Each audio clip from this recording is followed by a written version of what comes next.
Go. Well, hello out there, great big world. How are you doing? Happy Saturday. Welcome to Anointed Accounting Podcast. And we got an excellent show today. Last week, we talked about hair. We're also going to be talking about hair plus a lot of other stuff. So get ready. Get your pencils. Get your paper. Get your laptops. Whatever you take notes on, get it, because you guys are in for a spectacular Saturday treat. How's everybody doing out there? Got some talking points for you today before I introduce my guests. Again, we just ended a successful April 15th. So now April 15th has passed. We're winding down. We're collecting our thoughts. We're getting ready for what happens next, right? That's what we're getting ready for. So those extensions that were put out, you're getting all your documents ready for your tax preparer and or your accountant. You're making sure they have all of these documents so we can get your tax returns completed and submitted electronically. Not just for 2024, but also for 2023 and 2022. Now, if you were in that 2021 arena and you didn't get it out by the 15th to be in compliance, you can submit your tax return. But if you were due a refund, unfortunately, you have missed the lapse in the time on that. You won't be able to get that. So, but if you need to be in compliance because you have not filed, please go ahead and file that tax return. Small business owners, if you have a payroll established already, April 30th, Wednesday, next week, this week, that's upcoming, your 941s are due to the federal and state entities. Please get those reports submitted in. It is very important to have those reports submitted. If not, you're looking at interest and penalties. And why give out more money if you do not have to? Get those submitted. If you need help with that, contact Anointed Accounting, 312-837-7219. We're across all social media platforms under Anointed Accounting. And you can also send us an email at general, which is GENERAL,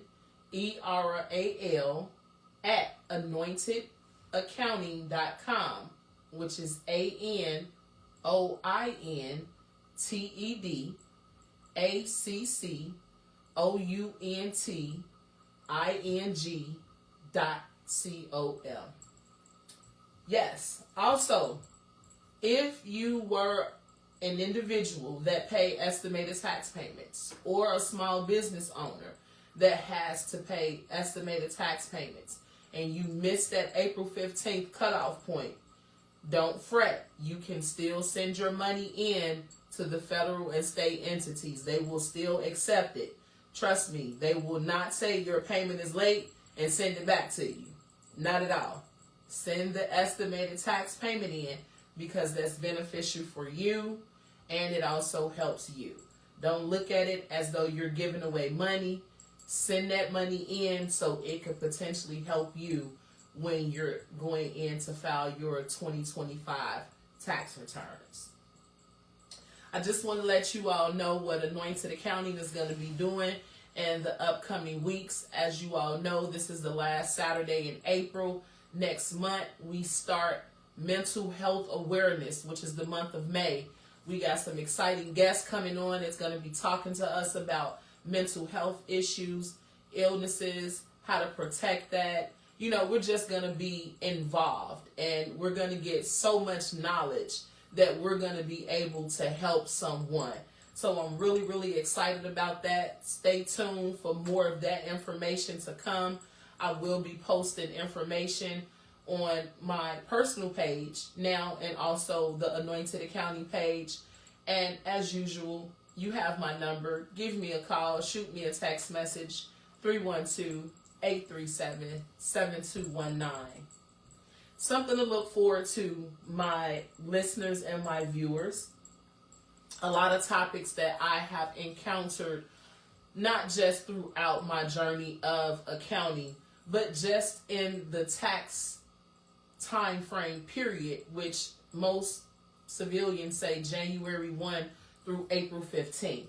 And what we're going to be talking about and giving out information on is the difference between a W-4 and a W-9. A lot of our people do not know the difference. We're going to be talking about the difference between a W-2 versus a 1099. A lot of people don't know the difference. We're going to be talking about when you work multiple jobs, how do you not have a deficit at the end of the year?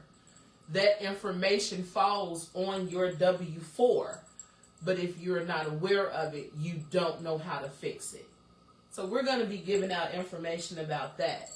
We're also going to be talking about credits and deductions that you're able to file on your tax return. We're going to be talking about your filing status. We're going to be talking about withholdings from both federal and state entities.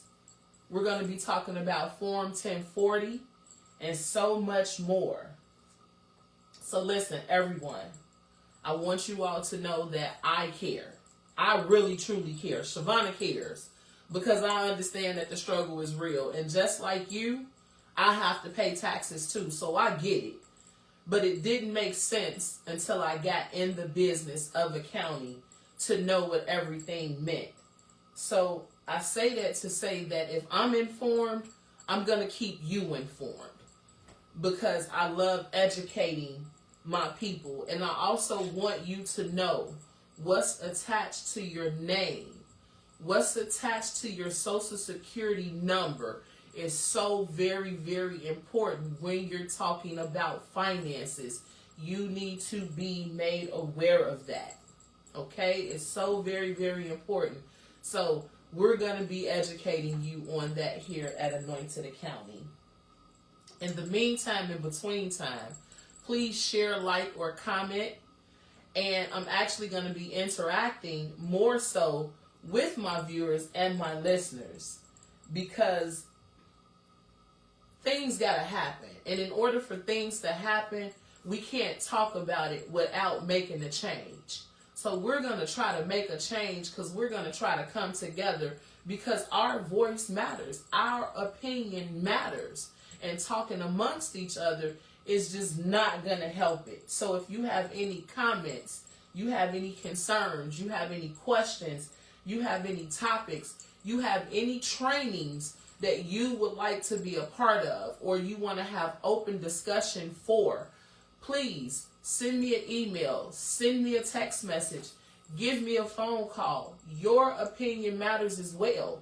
Trust me, the same thing you're thinking, I can promise you somebody else has had that same thought, that same question, and just was not sure how to go by asking it. So get in touch with me. I would be so elated to help you. It took for my minister, Pastor Porter, to tell me one day when we were talking about prayer, and I just was not ready to do as I was instructed. And he said, you know, Shavonna, when the student is ready, the teacher will appear. And at the time, I thought it was so funny.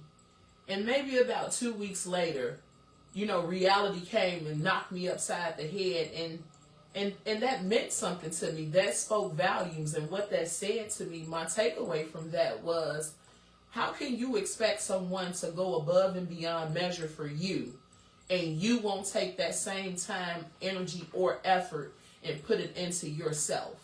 If you want someone to care about you and help you, you have to care about you and help you. You have to put in the leg work for that. The Bible says a man don't work, he don't eat. So you got to put your best foot forth because it's not going to come to you just like 1, 2, 3, 4, 5. I wish it would.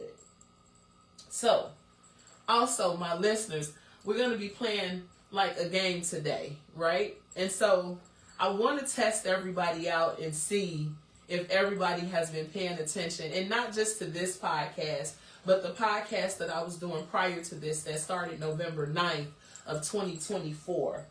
And I want you all to chime in, be interactive.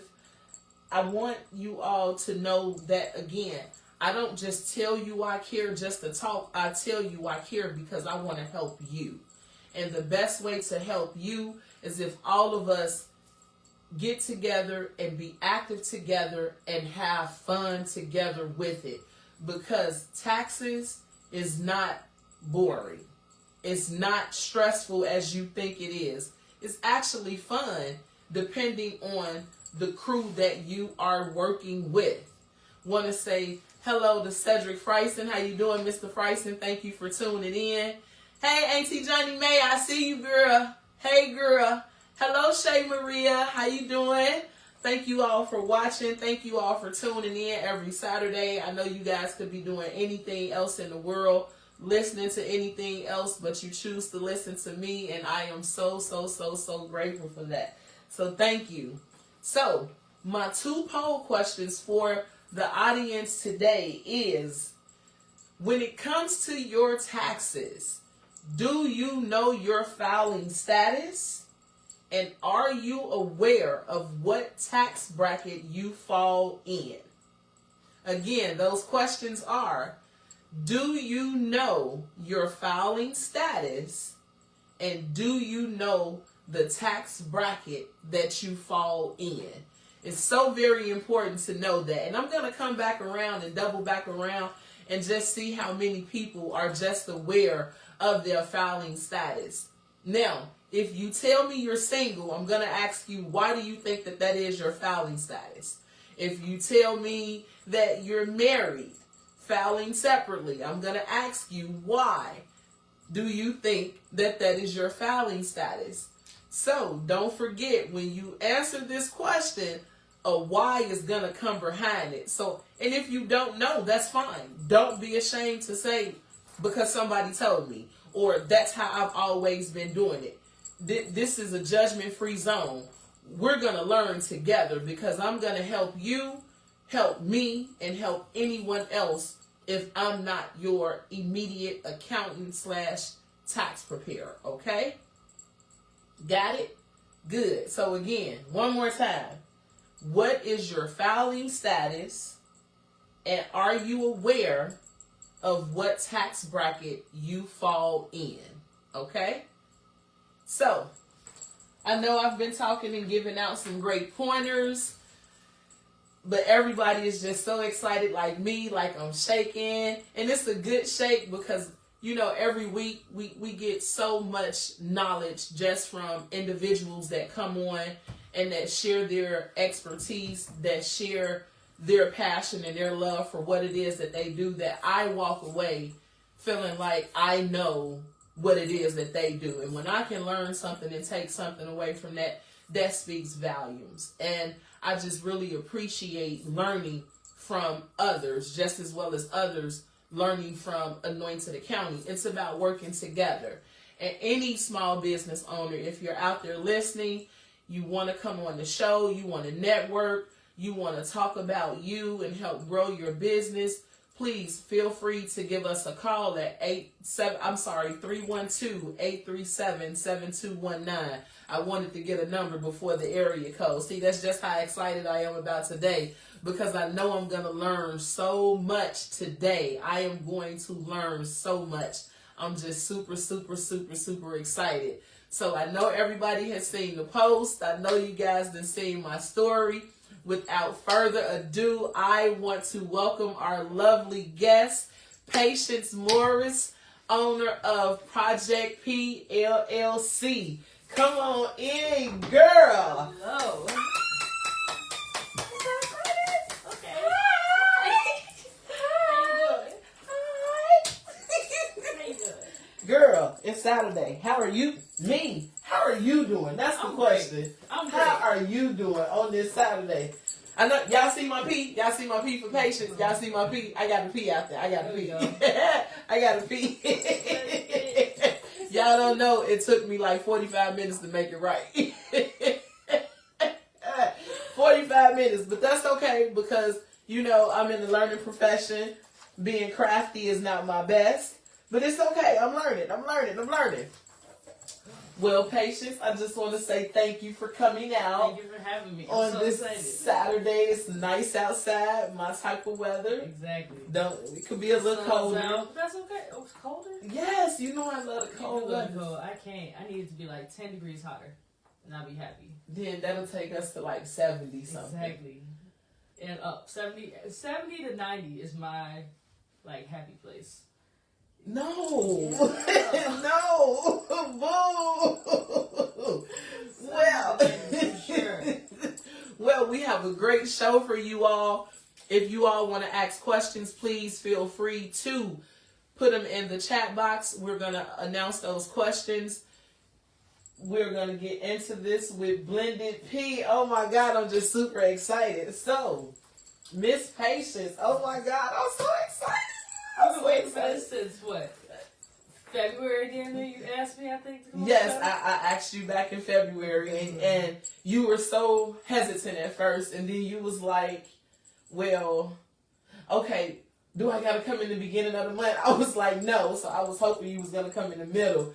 You chose the very end of the month to come. I know. I just want to make sure my schedule was all the way clear. And like you said, I was nervous at first. Because I've never been in front of the camera for real. You know, this is new for me. This is all, it's all new, but I'm excited. So it's new for me, too, because I don't know what I'm doing. It's okay, but we're going to have fun, and we're going to learn together, because everything is a learning process. What I did learn from my favorite male cousin, Cedric, is that you can't dance to every song. Some of them you got to sit out on. That's true. So whatever you never done, and you never crossed that bridge, it's okay. It wasn't your time. Right. But now it is, so we gonna start where we at, and who knows, we may be on a whole bunch of other cameras. I'm excited. Exactly. This is just the start. You're right, this is the start, this is the beginning. Speaking of starting, I want to say that you have been a busy individual. Yes. Blended with Patience. Oh my God, y'all, let me tell y'all what Patience has been into before we get to all the nitty-gritty, right? So Patience has spent a decade as a competitive gymnast, then later becoming a gymnastics coach. You gotta love kids for that. Man. Patience is also still mentoring young athletics. She's a licensed and talented barber, braider, and locticianist. She specializes in clean cuts and intricate braids, and she's an expert at lock maintenance. Wow. Thank you. Yeah. Wow. How? That is like so much. One day at a time, really. That's the biggest thing I'm learning as of lately is just finish today.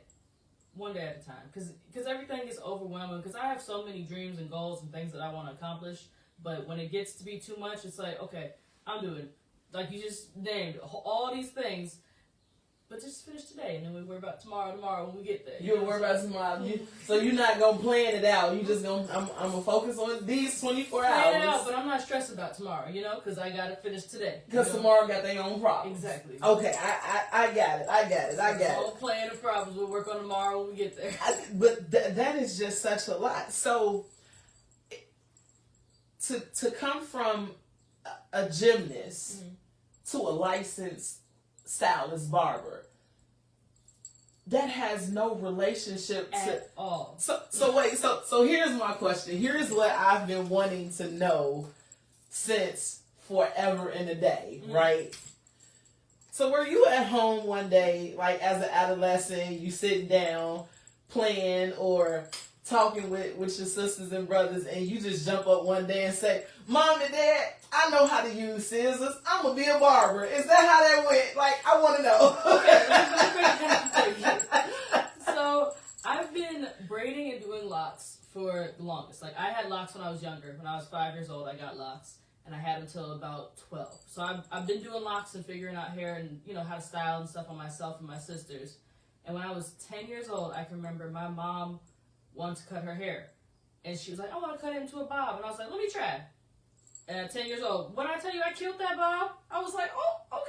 Like, I can't quite remember how perfect it was, but I do know she was walking around with that bob for a while. Like, it was cut. And you were 10 years old? I was 10 years old. First time I picked up some scissors. And then I didn't cut no hair for a while after that. And I remember being maybe 15 or 16 when I had first started practicing on my little brothers, and I would just cut their hair every now and then, then it would grow back for about a month, and I'd try again. It would be trash. I'll tell you, it was tragic. It was so bad. But I got to the point of being, 25? So it was about 2020 when I got to the point of, like, being, okay, like, these aren't the worst haircuts ever. And I was like, I kind of like this. It's kind of fun. Like, I know how to braid. I know how to do locks. That's cool, but I really like cutting hair. So I was like, I'm going to go to school for this. And my mom was like, go for it, baby. Let's do it. I'm like, and you're in a male-dominated industry. Yeah. It's wow. Yeah. So you did pick up. So I was right. You did pick up some scissors one day. Absolutely. And you told them, like, I'm gonna cut hair. I'm gonna be a barber. I really just picked them up and was like, let me try. See now, how this goes. Hats off to your mom. My mom would have never let me cut her hair at 10. Not at all. Not at all. She'd have never let me cut her hair at 10 years old. But I shaved one side of my head off because that was the style for me. Okay. And initially I got a whooping, but then she was like, that's your head. I don't care. Right. So, at the end of the day. yeah, I saw everybody else doing it, so I wanted to do it. Right. Wow. Okay. So let's talk about the beginning. I want to start at the very, very, very beginning.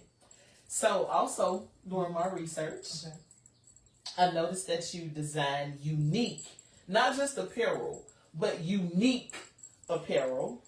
You draw. Yes. You paint. Yes. You're a stylist. Yes. And it's just not enough characters to name everything else that you do down this long line, right? Yes. So how did that journey begin? How did all of this take place? How did it initially start? The initial start, that's something you have to really think about, because I've always been very much of a creative ever since I was like 4 or 5 years old. Like, I've never been, people ask me all the time, what do you like to do with your free time? I'm like, draw and sleep. Like, that's really it. Like, you don't watch TV, you don't watch movies? No. Like, I have never seen, I'm going to just admit this to everybody. I saw Friday for the first time in like a year ago. I'm 22. But it's okay. Because it's okay because it's a lot of stuff I haven't seen. It's a lot of stuff I haven't seen, and it's okay. It's okay. You're not a TV person. I'm not a TV person, and you can ask any of my siblings, my parents, everybody. Whenever I have free time and alone, I'm always creating something. I'm drawing. I'm cutting up some clothes and sticking them together. And how does this work? And try to stitch it up and make it work. So I've been drawing since I was really, really, really little. And like getting flowers from outside and bringing them in and sticking them on the paper, all kinds of all kinds of stuff. I'm bringing germs in the house and everything. It is okay though, because I was 5, 6 years old, right. Just grabbing stuff. And I've always been a creative. I make the most prettiest bouquets out of the weeds I found in the backyard, like everything. Like I've always just been a creative person. And as I got older, I started, working in birthday gifts and things that little money I would collect. And I always said I want some art supplies. I want some pencils or some canvases, and I just kept practicing over time and just found a love for it. And if I could truthfully sit in a studio and paint all day, I would do that for the rest of my life. Like, it's so fun. I love it. So what do you like painting? Do you like regular paint, oil paint, like acrylic paint mostly? Okay. And then I like painting on clothing as well. So like leather paint. I used to customize shoes a lot. I really want to get back into that actually. So I could bring you a pair of shoes. And I go crazy. So you could make me some Harry Potter shoes. Yeah. Done. I am Team Gryffindor. Okay? Look, and you gonna laugh at me. I never watched Harry Potter either. No, it's okay. But just give me a reference. I got you. I got. Wow. Yeah. So you design shoes. I design everything really. Shoes, clothes, jeans. Made a few hats, a few bags. I got a bag in progress right now. I'm gonna show you that when I finish that. It's real nice. But yeah, I make everything really. Anything that I think about. Like if I feel like there's something missing in my wardrobe and I need like a statement, something, I'm like, I can't find this nowhere. Let me go make it real quick. Or like, you know what I'm saying? Like anything that you could imagine that you just can't find, I'm gonna sit there and I'm gonna make it. See, You have patience. And that's your name. Yeah. That name fits you, because to sit and say, I'm gonna go make this. The average person is like, I can't find it. Let me just look for something different. Right. Which would be me. But you actually sit and take that time to process what you want, because it's already there. Right. And you go and get a needle and thread and you start sewing. Yeah. My mindset has always been, why not? Why can't I make it? You know what I'm saying? Like, you want this? Why not? Let's go get it. What's the problem? You know what I'm saying? Let's take the time and let's do it. Let's make it happen. You're right, and you made it happen. I made it happen. You actually made it happen. Wow. Oh, okay. I got another one. So last week I learned the difference between a hair salon and a beauty shop. Okay. And so I knew you were coming, so I wanted this question for you. Right, okay. And this question is, well, I know that there's a difference between a hairstylist and a barber. Right. When did you realize you wanted to become a stylist and then switch over to being a barber while having an expertise in lock maintenance? When I first started like taking on clients and doing hair, I was working in a shop with my cousin. My cousin owns a hair salon. Okay. Out in Country Club Hills. And I was working with her, and she would just let me take clients every now and then if I had somebody come in, and I was like her shampoo assistant.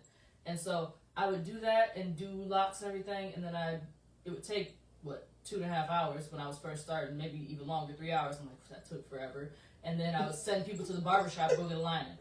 And I'm like, that's not that hard. I could have done the line, and that would have been the fun part. You know what I'm saying? Like, I was like, that's because it wouldn't have took that much time. It wouldn't have took that long, and it would have been like, I like to see the progress sometimes. Sometimes I get a little impatient. I'm not gonna lie. I like to see the progress. So you want to see it from start to finish? Yeah, and not in a 5-hour span. Like, can I get it done now or no? So you done spent 3 hours on this person's head, and after you done spent these 3 hours on this person's head, you're still not lined up, and I couldn't do that. And you got to send them somewhere else. Exactly. So I was like, and that was another reason why I was like, okay, I'm cutting my little brother's hair. I'm practicing on them, and I'm doing these locks anyway, and I get to communicate and interact with more people a day when I'm cutting hair versus doing locks. Doing locks, I can take 4 clients a day. That's about it. That's about my max. Doing haircuts, I can cut like 10 heads a day. I love the conversation and the, getting to know people and getting to know what they do, and just, different energies throughout the day. And, I love the people part of cutting hair. And so getting that and seeing how fast the barbershop moves and how quick it's in and out, but the people stay for the conversation, like that I loved. And I was like, why am I doing this? Like I like doing locks, don't get me wrong, but cutting hair is just so much more fun, and I love it. Like, I really do. And I don't have to stand on my feet in the same spot all day with this one person. So I just like the faster pace of cutting hair, I guess. Okay. Yeah. Okay. The faster pace. Yeah, and that's when I was like, okay, let me learn how to line somebody up real quick. That was the best part. Speaking of that, how was school days for you where you were pursuing your goals in hair? Like, what did a typical school day look like for you? School in terms of barber school? Yes. Okay. School day it was fun. I loved going to school. It was great. I got to meet so many people. Now, let me backtrack that before we go there. Yes, come on. Going to barber college was the first time I ever went to school in my life. I was homeschooled my whole life. Never been in a school environment before. Never, we had a homeschool group we go to once a week, but it wasn't like a typical school environment. So being at school 5 days a week with 100 other people was my culture shock, mind blowing for me. Right, so that was like a new adventure for you. Exactly. You were stepping out, doing something that you had never done before. Exactly, and that was my first time not being home all day, like going and doing just more stuff with more people. I was just like, whoa, there's a lot of people here. So that was the first. So you were really nervous, right? I was really nervous. I didn't say nothing to nobody for about a month of school. I was just like, hey guys, that's it. Hey, sat in back. That was it. Answered a few questions in class. That was it. But I had a ball in school. It was so fun. I met some of my best friends that I'm still friends with right now, and I think will be long life friendships.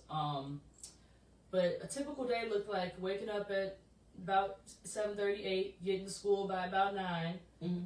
I was a part-time student because I was working as well. I was in school from 9 to 2. Then I'd go coach gymnastics, and then I'd go work out, and then I'd go home, and then I'd wake up and I'd do it again. 5 days a week, and it was fun. It was a lot. It was exhausting, not gonna lie, but it was fun. It was really fun. So can you honestly say your first interaction with school was exciting? Yeah, it was exciting because, and especially being able to do hands-on work, I think that was good for me because being homeschooled my whole life, going to a 4-year college and sitting in a classroom all day never sounded fun to me. Like, my classroom was outside. Like, I get to go play in the backyard. You know what I'm saying? Like, I'm not sitting in class with these teachers all day. So being a barber was fun because after that first 2 months of having to do strictly classwork, once I got to go out and cut hair, it was fun doing the back and forth and not having to be stuck in a classroom all day. So that was probably the best introduction to school that I could have had because... The hands-on. The hands-on, exactly. And so it took you back to that moment when you were 10 years old with them scissors. Exactly. And you cut the bob in your mom's hair. And then she told me to go do the math problems right after. And my hands on and then back to the books, okay? And then cutting your brother's hair. Exactly. Because you said that was a tragedy then. It was bad. Like, it wasn't terrible, but being at the point of where I am now cutting hair and being licensed barber and knowing what it's supposed to look like, looking back at those pictures, I'm like, I've come a long way. Long way. Like, I wouldn't let nobody out my chair looking like that today. Let's just say that. But you had to start from somewhere. But exactly. And they were there. Right. And so while in school, did you reflect back on that as you saw your growth, as you saw your improvement? Like, wow, I wonder if mom will let me cut her hair again right now. Absolutely. And she sure did. Every time. My mom does not care. She'll let me do anything with her hair. She's like, go ahead, baby. You got it. I'm like, I love that. I love that. This is a great supporter of my craft. Note to Auntie Johnny, we want to do anything to your head. Hint, hint, hint. Okay, so the beginning is nice. So now I'm getting an understanding of breakdown. So the switch, did the switch happen in the beginning while you were, you mentioned that you were going to school, barber school, then you would go to the gym, right, and then you would start all over again. At what point did it fully become barber and no longer gymnastics? Well, okay, my competitive gymnastics career ended when I was 16, so in 2018. Okay. That's when I stopped competing. And then I started coaching the following year. So I took a year off, and then I started coaching in 2019. And so coaching was, I coached for 5 years, and in the span of me coaching for 5 years, the last, year and a half, I was in school. So it was kind of like a half and half for that last year and a half. And then just this past August, I was like, okay, barbering is something that I really feel like I can make a living off of. It's not quite where I want it to be yet, but it's like I knew I had to dive all the way in and really focus on this if I wanted to build it up to where I wanted it to be. So I was like, let me just step back from gymnastics. And I was, I was tired going to work, and I'm like, I don't want to be a half commitment to these girls because I really care about the sport and giving the athletes the best coaching they could possibly have. So I was like, let me step back so I can, let somebody who can really focus on them take over, and also so I can really focus on myself. So in August, I stepped back, and since then I've been just full barbering every day in the shop, all from sun up to sundown. I leave at 9 p.m. midnight sometimes. It's just those working. Are some good hours, aren't they? They're interested. But the money's nice. Right. See, everybody laugh at me. I love the crazy hours. Like, I tell everybody, I'm that night accountant. So if you get a text from me at 1, 2 o'clock in the morning, don't even worry about it because I'm up working. That's me. Like, I love those late hours or those super early in the morning hours. Like, I will send you a text at 5:24 a.m. Good morning, how you doing? So this is what... It's her texting me about an appointment at 4:15, and I'm like, girl, I'm gonna see that around 11. Like, I'm in the bed. So yes, you get things done in the morning. What's the use of sitting here waiting? Let's get it done and over with. So okay, so you decided that, and that had to be, it had to take you a moment to make such a big decision like that. It did. It took me about 4 months to really be like, okay, I'm gonna step away, because gymnastics is something that's always been a part of me. Like, I grew up with it. I started when I was 6, and saw my older sister start when I was 4. So she started, and I was always, seeing her at practice and going and watch practice and everything. And then as I got older, it's just been a part of me, for 16 years total with coaching and competing. And so walking away from that, since August till now, I've been just like, what? Like, what am I supposed to do without gymnastics? Yes. I've really been missing it. And I've since then been, as of literally last week, I've been trying to get back into coaching again because of how much I missed the sport. And yeah, it was just definitely just like, it feels like a part of you is gone. Exactly. So I literally have to sit back and like, who am I without gymnastics? Like, I did that when I was 16, when I walked away, but then I was like, oh, coaching, back into it, easy. Fix that problem, I thought. And then it wasn't a problem necessarily, but like I was feeling like I was missing something. So I jumped into coaching and I was like, okay, I'm fulfilled again. And then I stepped back again, I'm like, oh my goodness, who am I? So you're trying to have that balance. I'm trying to find the balance, I really am. Because it's definitely something that has helped me with my character as a person and the discipline of gymnastics. And because I wasn't like recreational gymnastics, it was like top notch level 10. Like, went to practice 5 days a week, 5 hours a day, all the time in the gym. So it was the discipline that it built in my character, and just the strength of me as a person is just, it's 50% of who I am, truthfully. It is. It and really is. You don't want to miss or let go of who you are, Right. especially if it means that much to you and it's embedded in you. Like, who am I without my music? Like, I love music. Right. I am a music head. Like, I love it to death. So Right. when I don't have my music, it's like, ooh. Where's the soundtrack at? And then I go back. Yeah. I didn't say I could sing now. I sing. No. I mean, listen, like, life needs a soundtrack. I feel that. Yes. You need the music in your life. You have to, like, it's weird, like, if you don't got music. And like, when I listen to people that say, well, I don't really listen to music, it's like, what? Why? That's crazy to me. That's Why? so crazy to me. So I get it. That's who, like, accounting. Who would I be without accounting? Like, Right. that's an everyday part of me. Now, like, how long have you been doing accounting? well, in my mind. No, I actually started my journey August 21st of 2011. I started at Harold Washington College. Okay. And the reason I started was I got so tired of being looked over for jobs. Because it was like, you need a degree for this, you need a degree for that. Not only that, but growing up in my household, my brother, Vince, and he's watching, my pastor, hey, Pastor Porter, my brother used to always sit and talk about the difference and importance of a job and a career. And when it got serious, he would sit all the way up and he would take his glasses off and say, see, what happened is, that's how you know it was serious. Right. Because it was what happened is, Right. and that's how it get real that time. And I just got so tired of hearing about a job and a career. Like, we're teenagers. Who cares about that? Right. But I appreciated when I got an adult, because after sitting on that couch and crying because I got passed over for a management position at $14 an hour, okay? Reality hit me what he said. Right.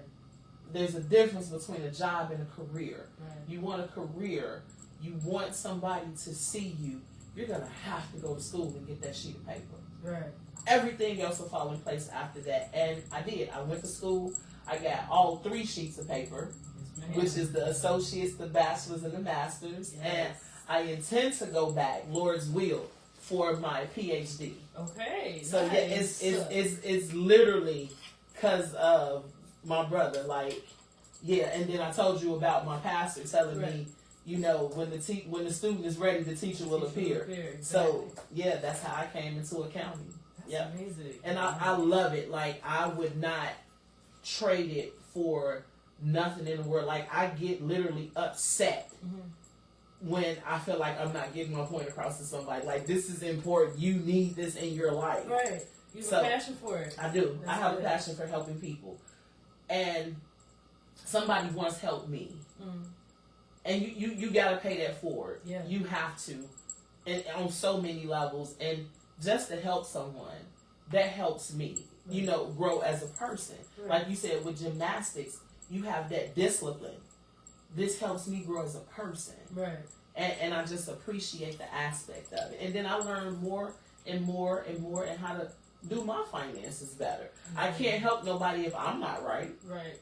That makes sense. You can't look. I can't tell you how to do it if I'm over here acting a fool. You know what I'm saying? That part. So let's talk about your creativity. Okay. So it is beyond obvious that you are head over heels in love with cutting hair. Yes. Right? After all, you do style and cut. You do both. Right. But what separates your style when it comes to cutting and styling hair? What separates you from anybody else?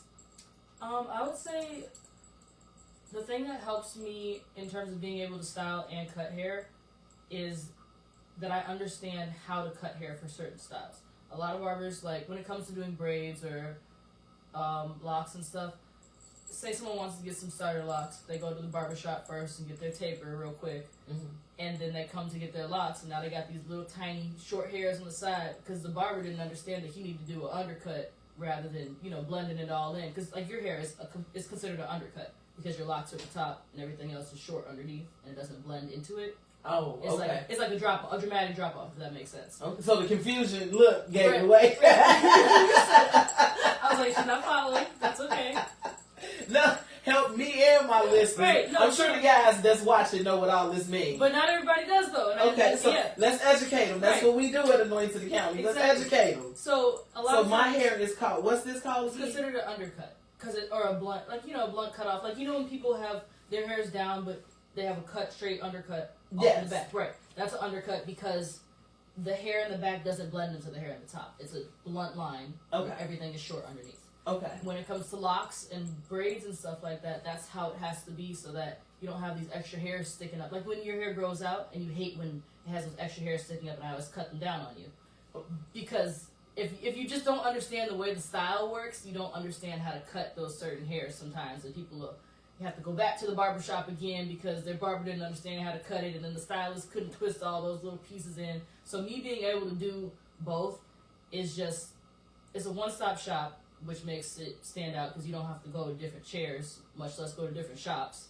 And then also, it's just a better, I can't say better because I mean obviously everyone has their own styles and preferences of how they do their art, but I feel like the result comes out more close to what the client desires because of the fact that I understand how to style it and cut it, and it just all falls into place more so, if that makes sense. So it wouldn't behoove me to go get scissors and just cut off all the little pieces I don't like. Right, no, you shouldn't do that. I should not do You that. should just come back to me. But what if it's in my way? Like, what if it's bothering me just on a Tuesday? Just clip it back on Tuesday. At 4 p.m. and you or Ambi is not available. Let's talk about this. What is one to do? What is one to do? Give you some bobby pins so you can just clip them because back. it's in the way, and that's what scissors are for. No. I got it all wrong. Okay, no problem. It's okay. I'm learning. That's okay, but I'm here. Right, I'm learning. exactly. We're here to help each other. I'm learning. Not a problem. That's so funny. But for real. So because you understand how. Oh, my video ended. Because you understand how to style hair as well as maintain hair. Right. That makes it easier for you to cut someone's hair. Exactly. Because you understand not just one component of it, but both sides of it. Exactly. From a stylist point and a barber point. Exactly. I understand more so how this style is going to flow into the cut, or how I should cut it to flow into the style. Whether I'm doing the style first or the cut first, it doesn't really make a difference in terms of me doing it, because I understand what steps have to be taken. But like I said, some people might have to go to the barbershop first before they get their hair twisted, or go get their hair twisted before they go to the barbershop, because it just, the barber or the stylist doesn't quite understand the other one's point of view. And yeah, knowing how to do both. I gotta see my stylist first because I have a lot going on. I be needing my color, right? And I have to decide on all the colors I want and what side I want what color. and then if I want to design, like it's a process with me. Right. So I don't think that I could be the one that could go to the barber first Exactly. and then come back. And to some the people don't stylist. understand that, and the barber will be like, "It's fine, I got you," but not understanding that. As a barber, you should understand that they have to go to the stylist first to go get that done. You know what I'm saying? But some barbers don't style at all, so they have no idea. They're like, all right, I'll just cut it off. Right. And then they cut off something that you're supposed to put in the style, and you're like, well, now I have this piece hanging, and she can't twist it in the style because you cut it too short. It's okay. It's a new style. Kind of. It's a new style. We can go with new styles. We ain't got to stick with what's already been out here. We could establish and make a new style, and it'll be called our own style. That's okay, yeah. Yeah, As long as you're happy when you get out the chair, that's all that matters. That's all that matters. That's Right. all Long that as, matters. okay. I'm with you. Long as y'all happy when y'all get out the chair, it is okay. Okay, y'all? Express yourself through your hair, for real. I feel like a lot of people are scared to do so. And I'm like, if you like that style, then do it. Yes. You know what I'm saying? Like, people, oh, it's not corporate enough, or oh, it's not this enough. Is it you, or is it not you? You like it, then wear it. That's all I say. If you like it, I love it. Let's figure it out. Let's do it. You know what I'm Yes, saying? and I like being colorful. Exactly, and I love that you do, because a lot of people would literally tell me, like, put a design, but nothing too crazy, because I got to go to the office. And is the office going to be mad at your cubicle because it's colorful? Yes, Like, some offices, depending on the type of work, Okay. yes. Some offices will. Some offices in their policy manual handbook says they talk about jewelry, how much you can and can't wear. They talk about hair coloring, the color that it's supposed to be. Right. Of course, they talk about the apparel. And, Right, apparel, I understand. You yeah, gotta be dressed but appropriately. yeah, some maybe I'm gonna go with 65% of that population, they are concerned with it. So yes, a lot of people that may want to wear, say, like a blonde like this or a yellow, Right. they wouldn't be able to do it because it's not conducive to the office setting in that professional setting. Right. They can't do it. So whereas me and you think that it's okay, go do it, Right. that person could probably only do it for Friday when they leave work, and they got to color it back to the color it was that Sunday before they go to work on Monday. They might as well just get a wig at that point. Yeah. Pop it on and take it back off, baby. I've been most fortunate, so I'm okay. I'm okay with that. I don't have any questions yet, so let me keep going. So Now, my live stream ended on my phone. I noticed it came down, so do I want to set that back up, or should we just work on this on yours? how do you want to do it? Do you want to do it on both? We can do it on both. Let me check it real quick and just see. Okay. 'Cause I didn't We're wanna- going to take a quick pause. I didn't want to interrupt Let me it. speak to everybody that's on here. Hey, Sean. Hello, Earl. Auntie Johnny, I see you. Hey, Auntie Johnny May. I love you. No questions. I hope everybody is having a spectacular Saturday. I know people are, if they are not working, they're getting their food ready to cook for dinner tomorrow. I think I'm going to make some baked chicken with rice, and I'm thinking about some lima beans and okra. I think that sounds pretty good for me for tomorrow. I don't know. It's still up in the air, but I hope everybody's getting their dinner ready, spending time with family, or even just yourself. That alone time, that peace and quiet, that really helps to unwind with the mind. Also, you can use that extra time if you haven't got your documents together for your tax preparer or your accountant. You can be getting your documents together to get that 2024 tax return file. Hey, Miss Angel, I see you. I know you over there rooting for them clients to come on in because you do not want the hassle at the end. I know you don't. I'm with you. I'm fighting with you, Miss Angel. I got you. I got you. So, yeah, family time is always good also. So, get that time in. Also, get that time in with yourself and God. Get more acquainted on that level. Are we back in order with you? Yes. Are you streaming how you Let want me to? double check that it's on this. But it looks better over there. Okay, hold on. I'll tell you about technology. Technology do something to you. So, we have a question. A lot of times, this is specific to certain industries that want a more uniform look. Back to what you were saying. Right. So, certain industries would prefer it has to be uniform across the board. And I think that's why a lot of companies also have you to wear a uniform. Right, that makes sense. It does. Because they don't want the back and forthness. Right. It's too much, or depending on who's coming in. They want everyone to feel like they're being greeted by right. the same. And my philosophy is your personality is going to show, and it's going to tell who you are anyway. Right. So with your personality doing that, and if I'm doing the job, I'm doing it the right way, I'm showing up, I'm going above and beyond expectation. Right. Then it should not matter. And that's my the view. color of my. Exactly. But that's my view. Exactly. And that's why my name is on my company and not on their company. Exactly. So there you have it. So we got a better understanding of that. So let's. And that goes back to what you were saying about not wanting anybody to be able to turn you down either. Mm-hmm. You know what I'm saying? Like, okay, you can't tell me I can't walk in this door because that's my door. Absolutely. This is my career. This is my business. That's another reason why I wanted to be an entrepreneur and build. And I've always seen my dad. He's been an entrepreneur his whole life, and that's been like he could open the door because it's his door. You know what I'm saying? You don't gotta wait for somebody else to come in. I got the key. Yes. That definitely. Yeah, I get it. Trust me, I get it. I get it. So your creativity. Now, and I go back to your paintings and your drawings because it's just so enlightening to know that you have so many crafts under your belt, and tying them all together. It seems like a difficult puzzle, but when you really sit and think about it, it's not, because when it all boils down, that foundation of discipline plays a big factor in everything that you're doing and bettering you as an individual. So with that, how did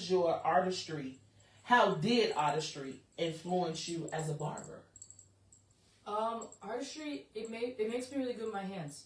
Being able to paint and like having that, being able to have that light touch and fine detail, like holding the clippers. You don't want to have a heavy touch and be cutting people like that. You know what I'm saying? Like having that light touch when it comes to lining people up or fading or doing certain things with the clippers. And when I cut your hair, I don't really have to look at a picture all the time necessarily. I can just draw what I feel like drawing in your head, and then I hit it with the clippers, you know? Yeah, but I'm not simple.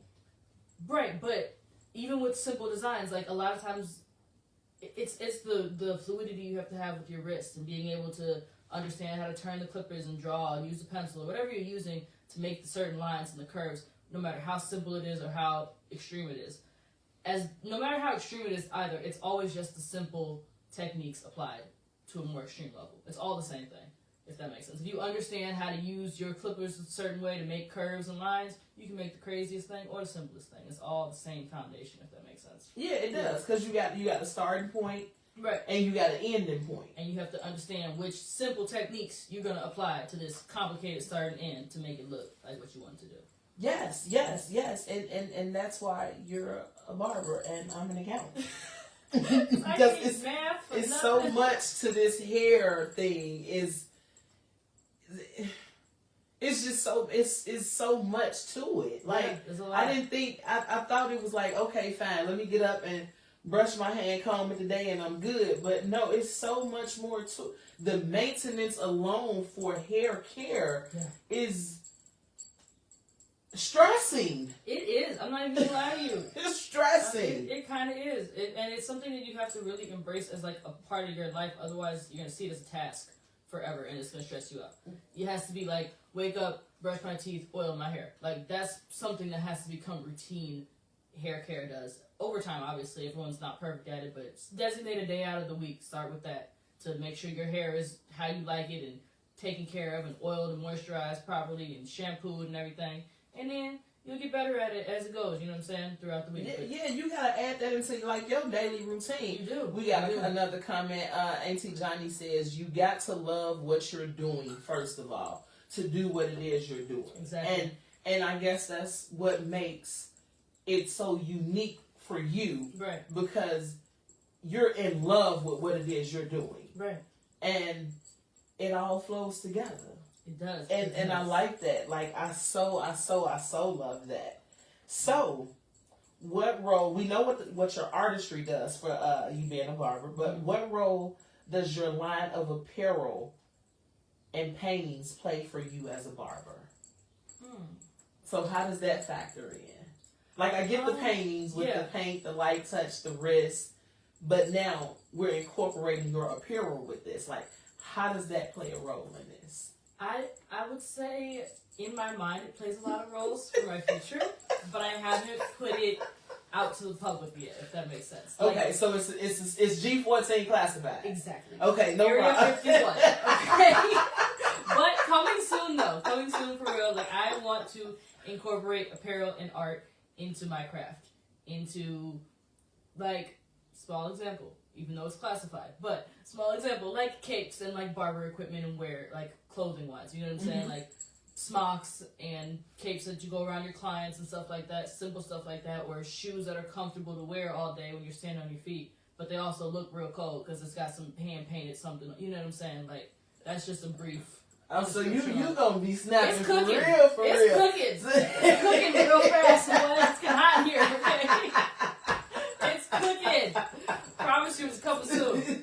Right, so that's why you don't worry about tomorrow, because you know it's coming. Exactly. It's already out there. You spoke it into the atmosphere. I know you done prayed about it. About 1,000 times. Yes.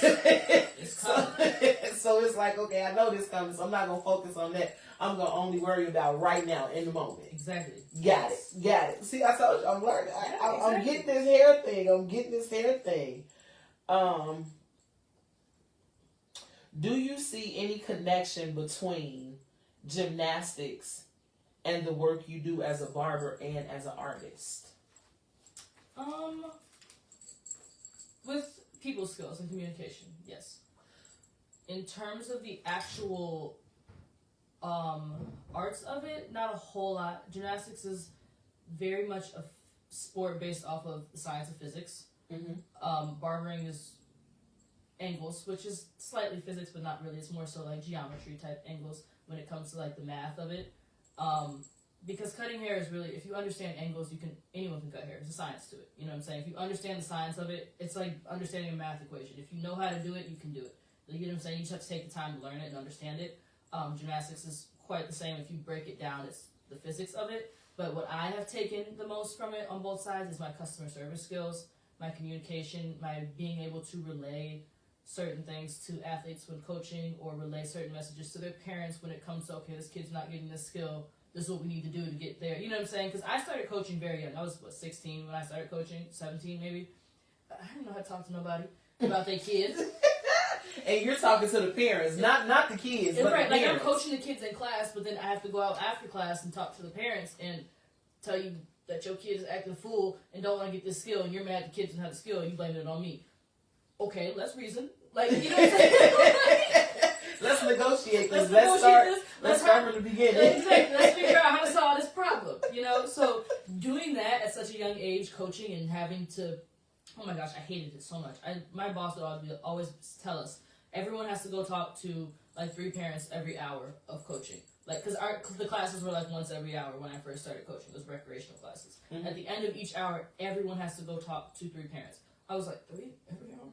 Like, every hour you want me to do that? But it helped me. It got me to what I needed to be able to communicate to my clients. So now my clients feel more comfortable sitting in my chair because I know what I'm talking about, but now I know how to express it to a client or to someone who doesn't quite understand. Like, the gymnastics parents, they don't know anything about gymnastics. They just know their kid can't do a backflip yet. And they want to know why. And they're spending this money. Exactly. And I can't break that down to you necessarily in gymnastics terms because you don't understand gymnastics. But I can break this down and try to translate it to you as a parent to figure out where your money is going and how we're trying to get to this goal. You know what I'm saying? And can we possibly have this kid start backflipping? Exactly. And break you down to all the steps we have to do before we start backflipping. And you know what I'm saying? And my thing with coaching is I've always been big on technique, just because I was a gymnast myself. And so a lot of people want to just throw a skill and say I did a backflip, but it was so scary. Like, I want it to look effortless, you know what I'm saying? So it takes a little longer, but I understand how to explain that to parents now because of that trial and error and having to break it down. Like, okay, your kid's going to have a great backflip, but it's not going to be tomorrow. You know what I'm saying? And now it's going to take some time. It's going to take some practice and some discipline. Exactly. Yes. And the same thing with the hair. Like, okay, clients come in and they say, oh, I want waves tomorrow. Well, I can cut it down to wave length for you, but it's going to take some hair care because your hair is really dry. You have to moisturize it, to condition it. You have to do these certain steps and brush it. And you know what I'm saying? Just any style, really, that a lot of times clients want instantly, but it takes time to get there because you have to train your hair and take care of your hair. I learned that last week also, that like we can't have it instantaneously. Exactly. And oh boy, does that kill me? Because if I want it now, it should be done. It should be done, but look, if you but want hair it doesn't now, work like that. It doesn't work like that. If you want it now, you got to go get a wig. I'm sorry. That's all I can tell you. Yes. If you want to go from red to blonde, it's gonna take a few weeks. Yes. Unless you want your hair to fall out. Right, and I learned that too. Like it's a lot with this hair care thing, and you gotta go to the right people. Exactly. Before we continue, we got some people asking how do they get in touch with you. So before we continue, let's give out your information to our listeners who want to contact you. So if you want to contact me, you can follow me on Instagram. It's Blended with Patience. That is my barber page. That's all hair care, anything like that related.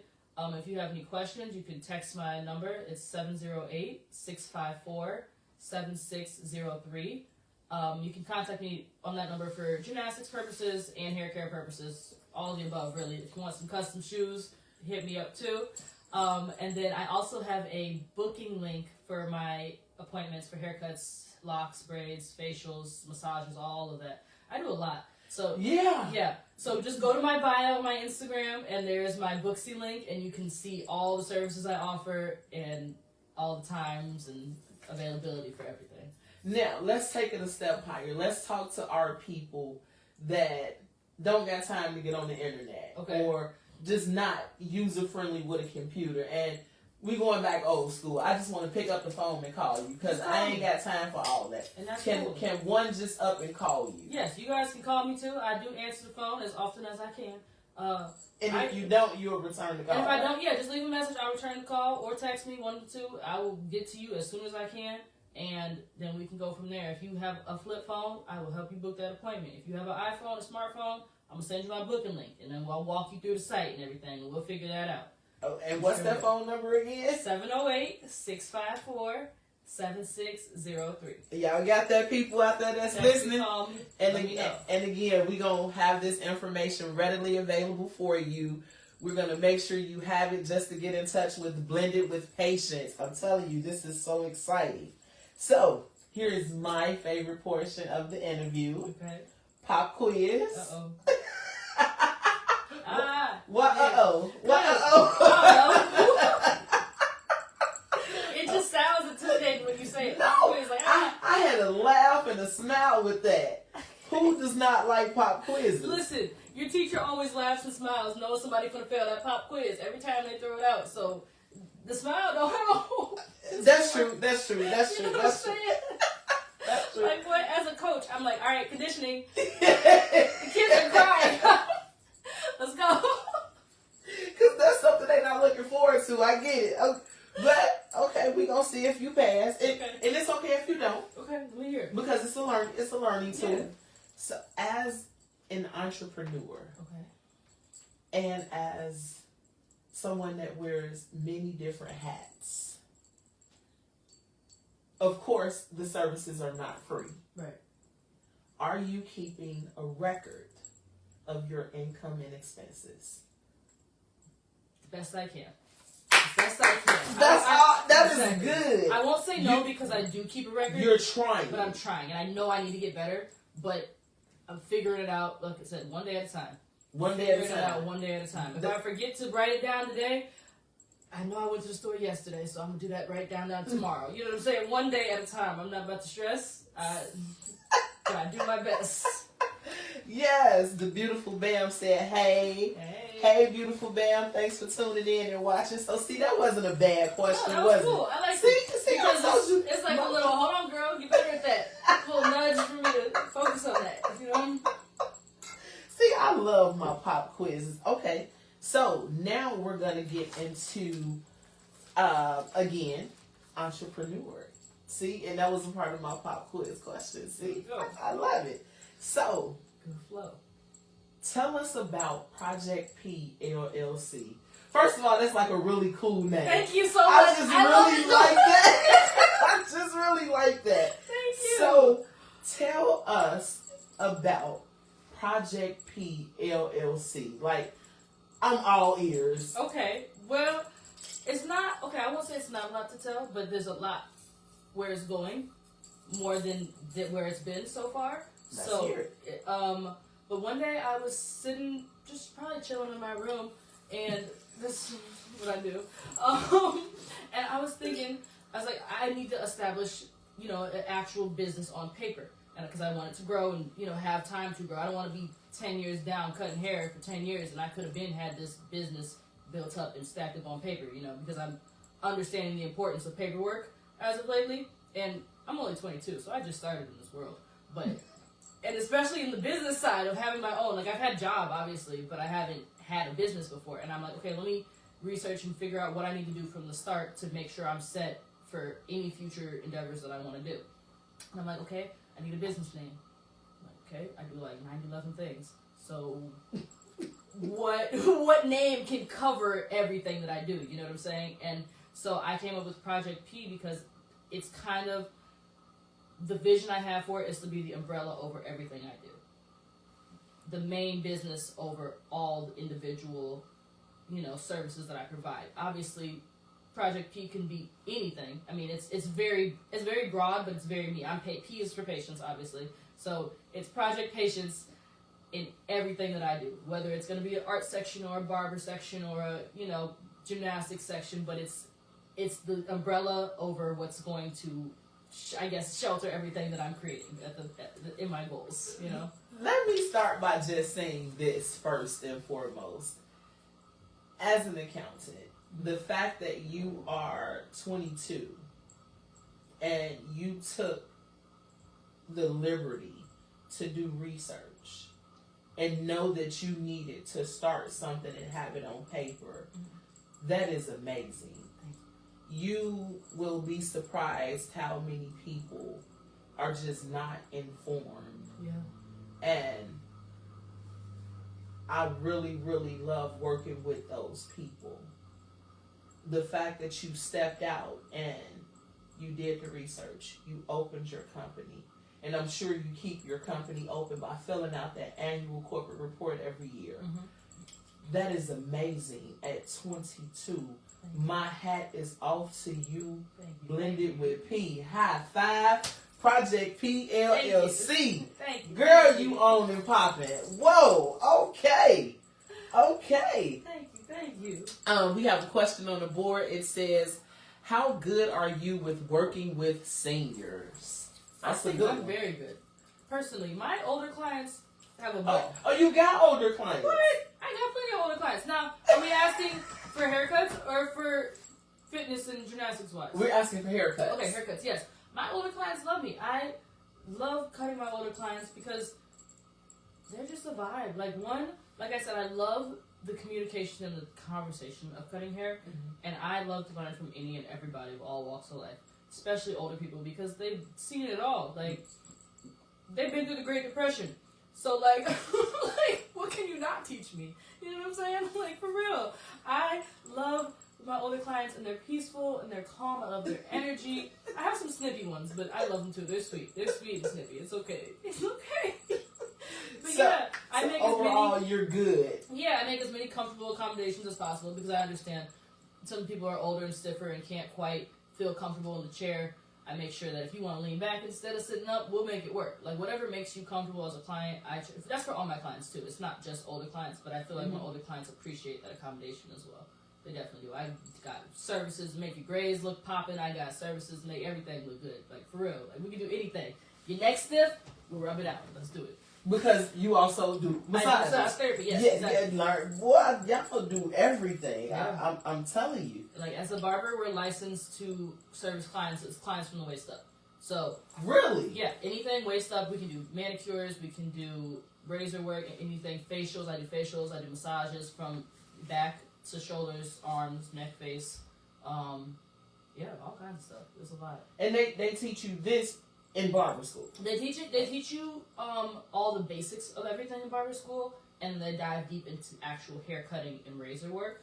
But you do touch on all the basics of the aesthetics and the, you know what I'm saying, so that you can have a basic understanding, and then you can dive deeper if you feel like you want to do that. Like once you graduate school. But they teach you the basics of everything. from the waist up. And you use this in your practice daily. Absolutely, yep. The anatomy of the body and everything. We had a whole anatomy class, and the what is the word? I just lost it. Pressure points and everything in the body, and understanding, what muscle tensions are and which way to attack muscles when it's a certain tension, and how to get that muscle loosened and all type of stuff. Yeah, there's a lot we learn. And so that's why your older clients love you. Exactly, and I get them together. Yes, I'm not even mad at you. Exactly. I like to call barbers baby doctors. Like, we do all types of doctor stuff. Y'all do. And barbers were the original doctors. Did you know that? Back in the way, this is the first thing you learn in school, is you have a barber history class when you go to barber school. Okay. Barbers used to be dentists, doctors, and barbers, all three, because we were the only ones who had the tools to do things like that. So really, yeah, like, so we used to, the red, white, and blue pole. Yes. Is for bandages, blood, and veins. And hush your mouth. Yeah. It's bandages, blood, and veins, and that's what we take care of, like bloodletting, when it comes to like removing blood from the body and filtering it and putting it back in. Barbers used to do that way, way back in the day, before they even knew what headaches were. Barbers used to actually drill holes in people's skulls to examine the brain. Really? Yeah, and then we put it back and hope we make it. But that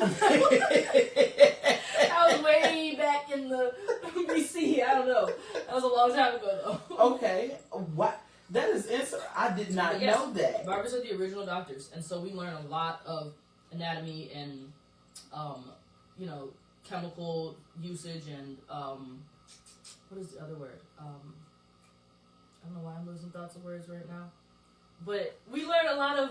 You learn a lot. Yeah, like... Per se. Yeah, per se. We learn a lot about bacteria and, all types of things that can grow, and diseases, and there's so many diseases in that book that I just don't want to look at.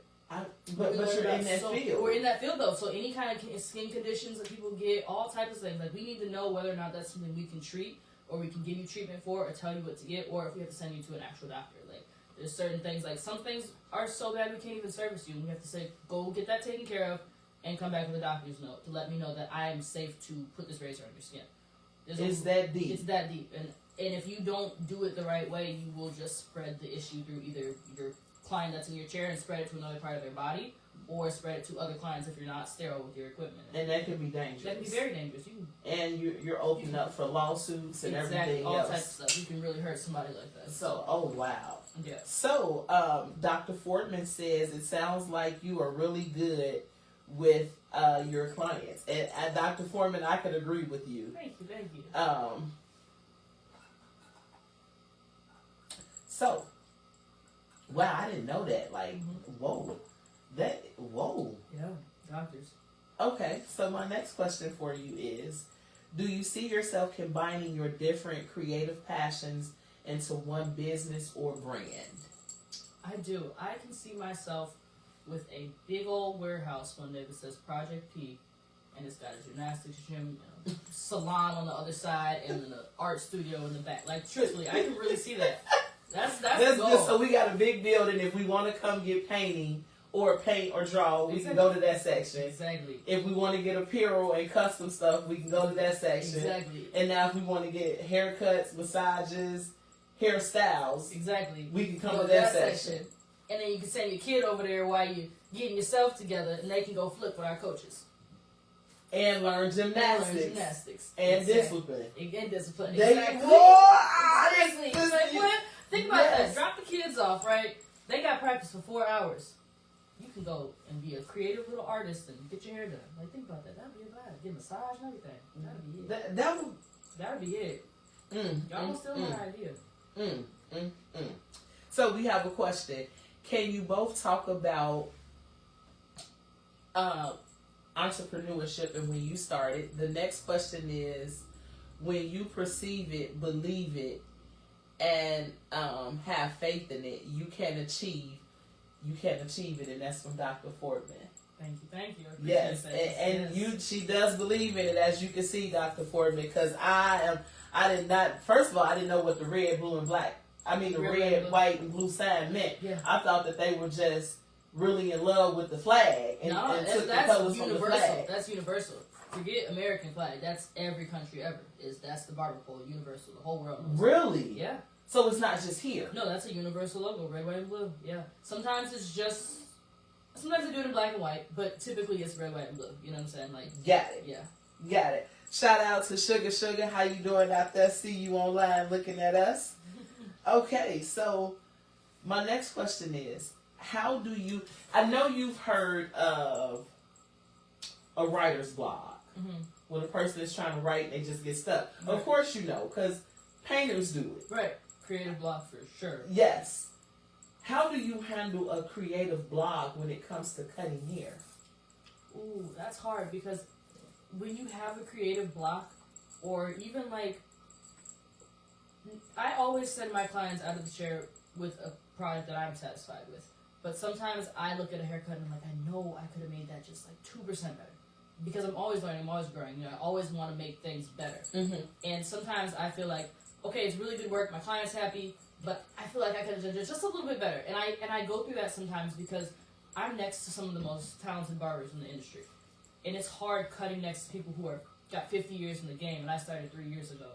And I sometimes I go through this like, okay, a little comparison. Like my cut doesn't look as good as his, but I mean, it's been cutting hair for 50 years, so it's like, how can it look exactly like his at my point? I'm 3 years in, and I'm competing, and I'm in his shop.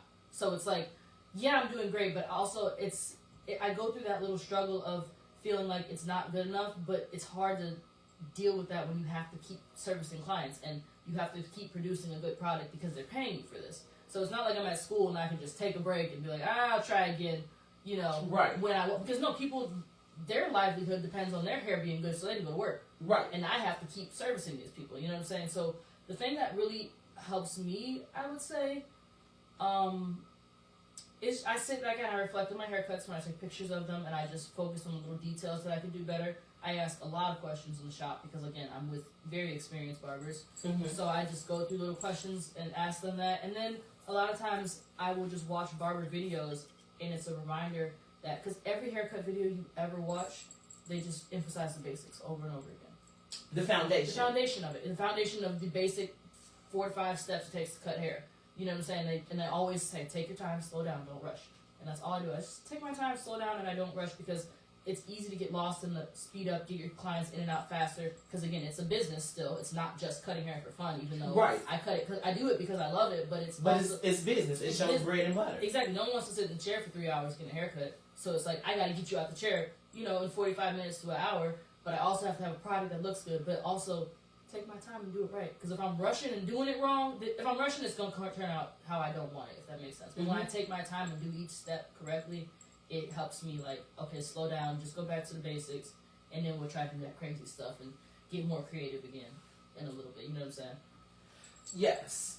And that makes sense. So let me just piggyback on what you said. You said you're amongst these barbers with 20, 30 plus years of experience. Right.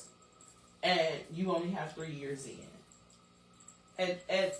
At some point while you're in the shop, which is your home, right. And I learned that last week too, that shop is your home because you're there. I'm there more than I'm at home. Right, and this is your family. Yeah. So while you're there, is it ever a time that you sit and say, hey, look, I don't understand this. Explain this. Mm-hmm. Show me this because I want to learn this. Yeah. Is it ever a time you find yourself doing that? And do you do it with just one of the experienced barbers, or do you get input from all of the experienced barbers? Definitely from all of them, and it's definitely something I do often.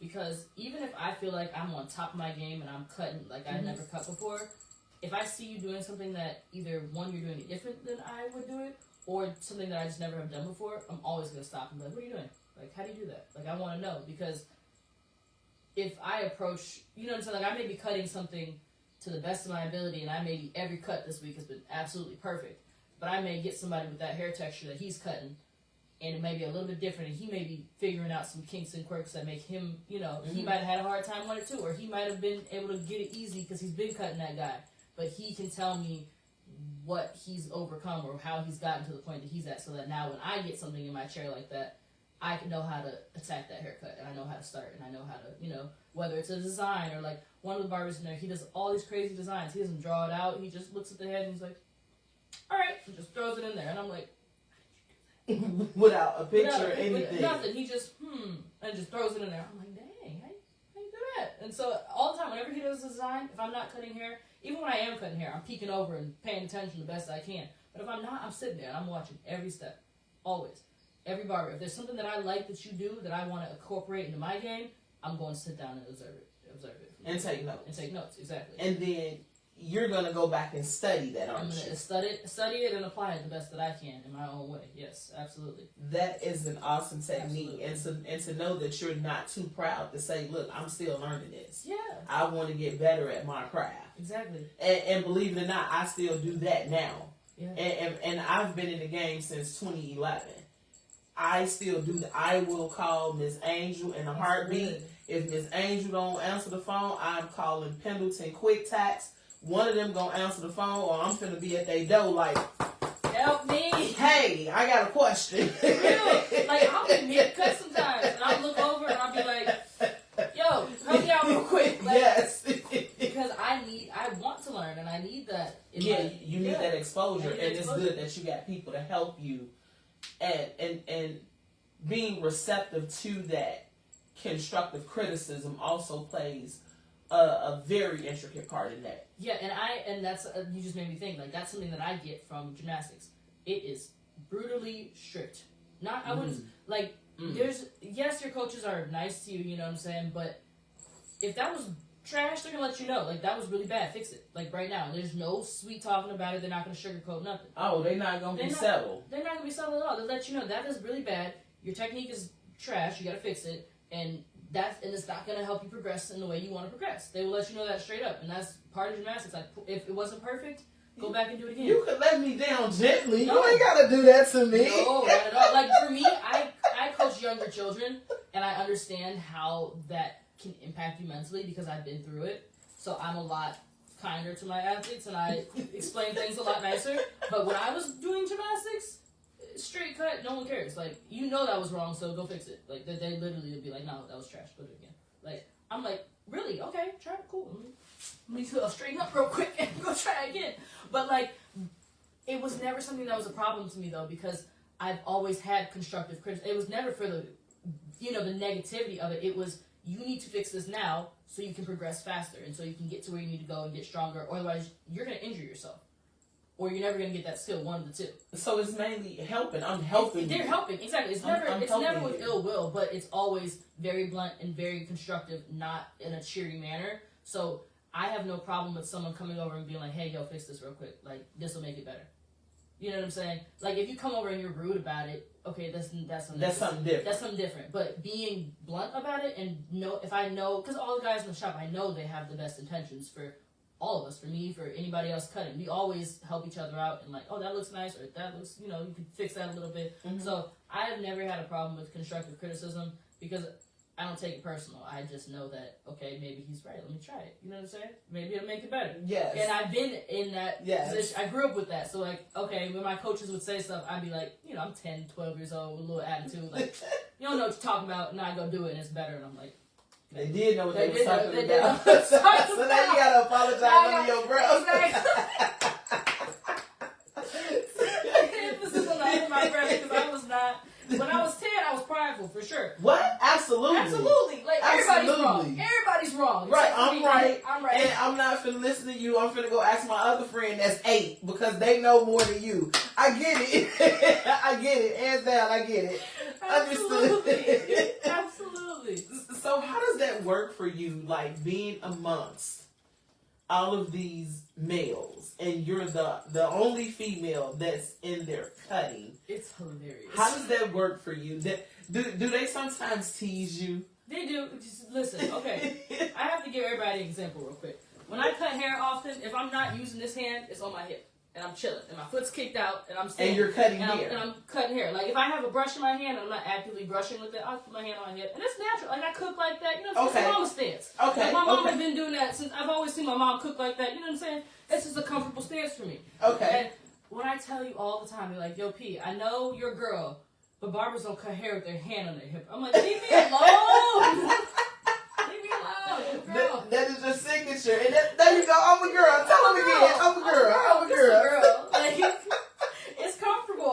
let my arm dangle. Right. Yeah. Now, see, I have a best friend, and I don't know what it is about these arms, and oh my God, I don't care whatever we doing, that arm is gonna be doing. It's gonna be up, so and her pictures is gonna.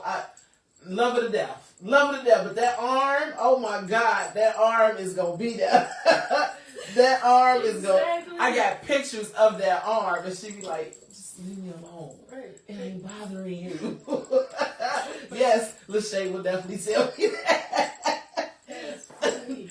Okay. Yeah, they don't pick on me too hard, but they definitely. But they definitely give you a run for your money, like big brothers. Exactly. It's literally like being a bunch around my dad times 4. Like they're all the same age as my dad, most of them, and so it's like Right, because you did say you were 22. Right, I'm 22. My dad's 51, maybe I think 51. But yeah, they're all about the same age as my dad, so it's really just like I'm kicking it with my dad. It's funny, But you're learning. But I'm learning too, and then Okay. it's also a really cool thing is I've learned to understand my dad as a person more being in the barber shop, because as a kid you don't see your dad kicking it with his homies. You don't see that. You don't see these certain sides of him. But I'm just seeing the day-to-day life of these guys and like how much they be on the phone talking to their daughters, like calling them like, "Oh, I miss my baby girl. I'm so proud of her." All this. I'm like, "Oh, my dad's so proud of me." You know what I'm saying? Like, not you get jealous. Not even I get jealous, but it's like a better understanding. Like I know my dad says I'm proud of you, and I hear what they say to their daughters on the phone, and they hang up, and then they start bragging about their daughters. And I'm like, "Oh, does my dad do that too?" Like, so cute. You know what I'm saying? Like, it puts you in that. It gives me like the zone. behind the scenes of like what my dad does on the daily. And I'm like, wow, this is a vibe. Like I love. It's just fun. I just love it. I really love it. Okay. Pop quiz time. You ready? I'm ready. I'm less scared this time. Okay. Okay. As an entrepreneur, when business may be slow, how do you balance and maintain?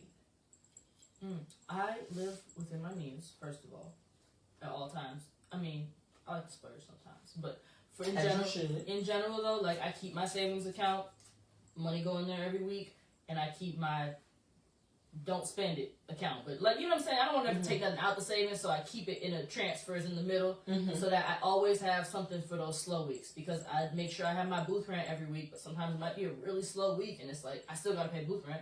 Regardless, if it's slow or not, you still have to pay. Regardless if it's slow or not. Really? Some shops do commission, some shops do booth rent. I was on commission at first, but after I got to a certain point, it was like, okay, I'm getting a lot in commission because that little percentage adds up. It adds up because I'm making a lot more now. So that percentage is a lot more than what booth rent was.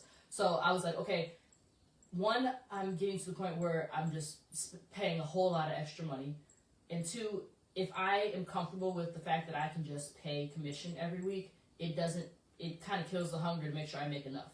You know what I'm saying? Like if I made $40, I give 30% of that $40. It is what it is. I still got booth rent. But if I'm like, okay, I have to make booth rent every time and then make enough for everything else, it kind of puts that hunger in me to like, okay, let me get these clients in this chair. Let me go advertise myself. Let me go network and do what I got to do to make sure I'm still making this quote every single week. Got it. It kind of gave me like a little fire that I gotta stay. That you gotta keep going. I gotta keep going, exactly. Because no matter how the world runs, I got this amount has to be. It has to be there because it's coming. It's not the light ain't gonna stop. Gas ain't gonna stop. Car note ain't gonna stop. It's coming. It's coming. It's coming. It's coming. Look, it is chasing. It's fast. Them 30 days go back quick. Look, them 7 days. It's every week. Every week. That's right. And you know, we actually learned that last week, the difference between booth rent and commission and how it's paid, and like it's a lot with this hair industry. Yeah, like it's more that meets the eye than people know. And you just pull up and get to going. And that's you know how much negative I am before I even start your appointment? I have to get the equipment to do your hair appointment. And if you don't show up, then I just spent money for nothing. People don't understand that a lot about the hair industry. It's like a lot of people get mad if I charge a deposit or if I charge a cancellation fee, because they're like, well, I was late or something happened, whatever, blah, blah. I get it. I know we're all human. I make mistakes too. I'm late sometimes or whatever it is. Now, if it's an emergency, I'll compensate you for it. That's cool. I get it. It's understood. But if you're just wasting my time, you said you was going to be here for this 4-hour time slot, and I went and bought this hair and got this product and did this stuff for your service, and you didn't show up, and I could have had 6 haircuts in that 4-hour time slot, you know how much money you just lost? You lost a lot of money. I lost a lot of money. So you got to get something for something. I lost a lot of money, and I spent a lot of money trying to get the stuff for your service that you didn't show up for. And time. And time, exactly. So Time it's is like, money. exactly. So you are going to get charged half that service if you don't show up and you don't tell me nothing about it. You just cancel on me because that's disrespectful. I wouldn't show up to your job and be like, oh, I'm going to come back tomorrow at this time and then not pull up and you spend gas money to get here and all type. That's so rude. I think it's so rude. It is. It's so rude. And you're right. You're right for doing that because people respect it more. Yeah. When you invest something, I know if I put a deposit down for something. You pulling up, ain't you? What? Yep. If I don't, I'm sending somebody else. Somebody taking that spot. That's what I'm saying. Because that's my money and I ain't got no money to throw away. That part. Man. Yes. So let's talk about how you are on set. Meaning in your field, like in your zone, like you just there. As a female barber in, again, a male dominated industry, what are some of the challenges that you face and how do you deal with that? A regular challenge that I face, it's gotten a lot less over time, but there's still those few people that will show up and treat you this way, but a lot of people say, oh, I don't want no girl touching my hair, or I don't want no girl cutting me. I don't want no, like, they be really cussing, like, oh, you cut my hair? Mm-hmm. I'm just like, hi? When you walk in, like, what happened to hello? You know what I'm saying? Like, this was, literally last week. I'm sitting in the chair chilling, I'm done cutting for the day, but I'm still hanging around waiting on a walk-in or something if anybody comes in.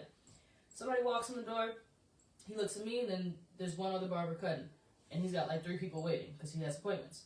And he looked at me, and I'm like, hey, how you doing? Like, you want to get cut? You want to get a service? Whatever, what do you need? And he looked at me and was like, oh, absolutely. Hell no, I ain't finna let no girl come. Blah, blah, blah, blah. You ain't finna touch my head. I'm just like, all right, you're not about to waste my time. So I sat back down and ignored him. Because that's so rude. Like, I'm sorry. You're not about to interrupt I'm sitting here pleasantly happy. You're not about to upset me at all. It used to offend me when people came in like that, but also it's like, okay, now that I know what I offer, and that you are too ignorant to even say hello when you walk in the door, that's your loss. Because all money is not good money. I don't want to cut somebody who doesn't appreciate my cut. Or at minimum have the respect or professionalism. Hello. Exactly. To at least say hello, how are you doing? Or no, thank you, I'm cool. Like he blew up, and people do that a lot of times. I don't want no girl hugging me. Don't touch me. Don't female on my head. You know you're supposed to get a scalp massage too, right? And them dudes ain't about to scalp massage you, and you was about to have the best service of your life. But it's cool. Because you're a girl. Because I'm a girl. Exactly. And dudes aren't going to do that. A lot of guys aren't going to do that to a guy. Because they feel some type of way about it. I don't want to make no... Dude. It's a service or don't. It's a service. It's a service. It's a service. It's definitely a service. But I feel more... I feel like I provide a lot of luxury relaxing services to my clients, and you feel a lot more calm. You get that massage and you get your beard done, get all the shampoo and all the smell goods. It's great. Like, personally, if I had a beard, I'd come to me. Yeah. Okay, any gentleman that's listening and watching, you are going to want to go to Patience because she gives the best beard massages. You heard us say it firsthand. Add shampoo to your service too. The scalp massage is great. It's great. It's great. I had somebody literally cross-eyed in the seat today. He was like, wow. I'm like, yeah, I know. So see, and again, it's their loss, but they don't know. So maybe next time they walk into the shop, they'll be more keen to saying, hey, let me try. Right. And then my thing is too, I could be rude back and say, nah, you can't send my check because you disrespected me last time. But also, I give everybody a second chance. You know what I'm saying? I don't want to be the person to be like, oh, I'm going to treat you bad because you treated me bad. I treat everyone the way I would want to be treated. And so if you come back in the shop and apologize and be like, I didn't mean to be so rude, whatever, blah, blah. Okay, that's cool. What do you need? Let's get it done. I'll let you have that service. And if you still don't want no girl cutting your hair, blah, blah, blah. Listen, gang, it's your money. Spend it when you want. Yes. I'm not going to fight you. Yes, and I tell people that this is your money. You can spend your money any way you like. Please. And I actually learned that in my industry, being in the accounting industry. And speaking of mentors, Miss Angel, she was the one that somebody was so rude to her, and like she was in the midst of going through their documents, and she politely took the documents and folded them up and was like, okay, have a good day. I said, but wait, that's money. And she said, I don't care. You don't get to talk to me like that. Exactly. You can take your business somewhere else with your money because I don't need it. Exactly. And I had to come back and ponder on that. Like, I was upset because you let the money go. Right. But after I sat back and thought about it, like, that wasn't no good money, because what would have happened the next time? And then the time after And that. And it would have been a continued continued cycle. And no, we don't got time for that. No. Exactly. So, yeah. So, And you're right. And You're that's right. something that the owner of the shop, he always says, don't let the money leave the shop. But he also understands that not all money is good money. So it's like, if one barber can't service you, we always make sure somebody else can take care of you in the shop. Let the money stay in the shop. But if somebody came in talking crazy to me and acting like, oh, whatever, blah, blah, blah, doing all this extra stuff, he'd be like, sir, you can leave. Right. Ain't nobody about to service you. Because Right. we're not having that energy in here regardless. You know what I'm saying? So it's like, it's the same thing. Putting your foot down. But yeah, make that money. Keep it in the house if you can. But also, if it's not worth it, It's not worth it. Sometimes you got to say, I'm done. I'm okay. I don't want it. I'm cool. And it's okay. Exactly. And wow, whoa. Okay. So, speaking of that, have you ever had to turn down service for children or adults? Yes, actually, someone asked me to cut their nephew's hair off bald as a punishment. And Okay. I said absolutely not. Because now, here's But I'm the client, right. right? So I have the money. I'm paying for it. If this is the service that I want, why not give it to me? So let me give you the circumstance, right? If somebody walked in and said, okay, put Davey in the chair, cut him bald, gave me no explanation, that's what you want, that's what you want. Okay, cool. No explanation. No explanation, that's just the haircut he's getting today is a very low or bald cut. Okay. My first thought is, he don't brush his hair, y'all don't want to take care of his hair. Cut it off so it's a healthier situation. That's cool. Okay. But this client specifically texted me and asked me, they were like, hey, I love your work. Like, I really want to book an appointment for my nephew, but I have a few questions for you. I'm like, okay, cool. Ask away what you need. She responded and was like, he's doing really bad in school and he's falling behind his grades and he's not listening. And someone told me that this is a good punishment for kids. And I feel like this is something we should do. What do you think about it? I was like, no. Because when you put your child in my chair as a punishment, you're traumatizing him for all the future haircuts. And I'm the one that brought that trauma on that kid. Every client who leaves my chair, I want them to be satisfied to the best of my ability. Because again, if a parent puts a kid in a chair and just tells me what the style is and no explanation, again, I don't really know, you know what I'm saying, if it's a good or a bad thing. But I just know that that is the best haircut I can give you with what the parent wanted. But I want everyone to feel good about themselves. Hair is a form of expression and self-love, and you should feel confident when your hair is done, not like, okay, I'm in trouble because I just got a haircut. And now think about when that little 10-year-old turns 12 or 13. They're still going to be crying in the barber chair. You should be comfortable and happy to go get a haircut at 12. You know what I'm saying? She said you should be comfortable and happy. You should be. You really should be. You should be excited and be like, oh, I got a fresh fade and a nice lining. Like, you should not be in tears at 12 years old because someone traumatized you at 8. So, let's assume that I'm a parent and my child has been bad and I want to use the cutoff hair as a punishment. Right. If I come and say, I would like his hair cut bald, we don't want it to grow, he don't keep good maintenance, I'm not going to keep maintenance, can you cut it bald? We'll start like that, and you're going to do that. That I can do because it's for the better benefit of the child's health. But if I come and say something entirely different from that, and I'm using it to make a point, that's when you're going to turn the service down. Exactly. When it's intentionally traumatizing to the child or intentionally punishing the child. I don't agree with that. Now, if that is your own kid and you want to cut their hair bald, that's cool. But I don't think you should bring your children to the barbershop to bring that energy because, again, the barbershop is a good environment. Everyone should be happy to be there, in my opinion. So be happy when they leave.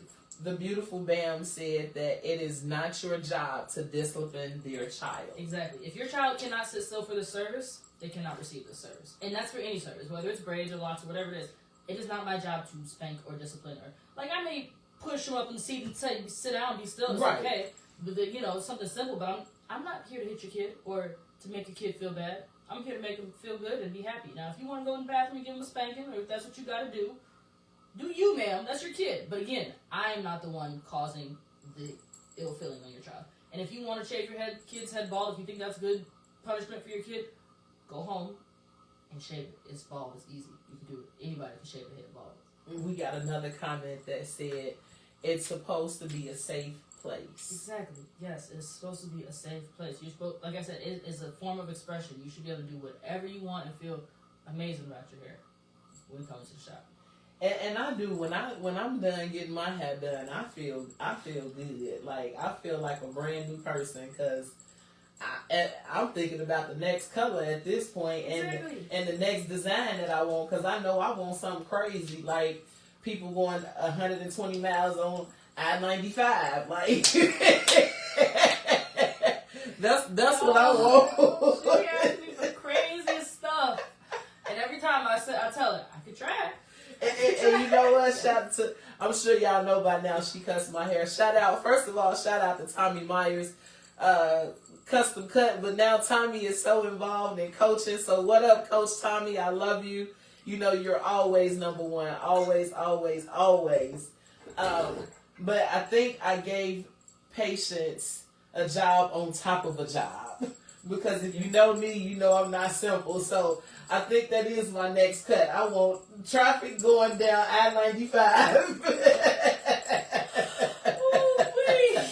Look, we'll try. Okay. I got a vision for it already, though. You see what I'm saying? That's that creativity. Exactly. I can see it. Okay. I can see it.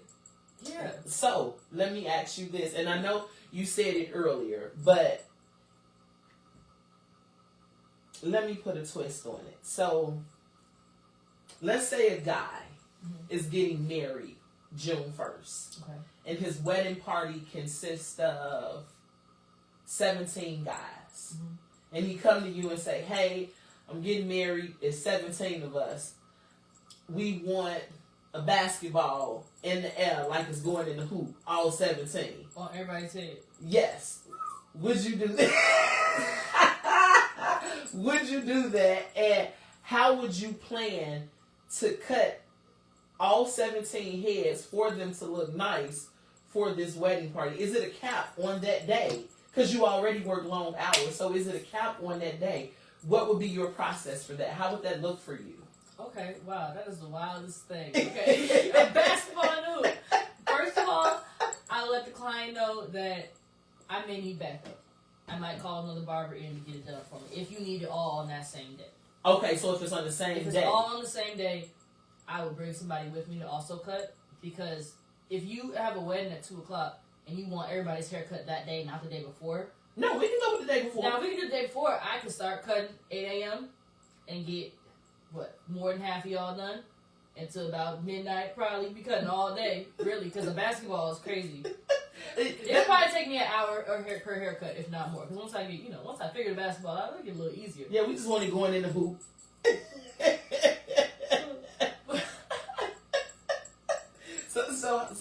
So you would make it happen though. For the right price, absolutely. Absolutely. Absolutely.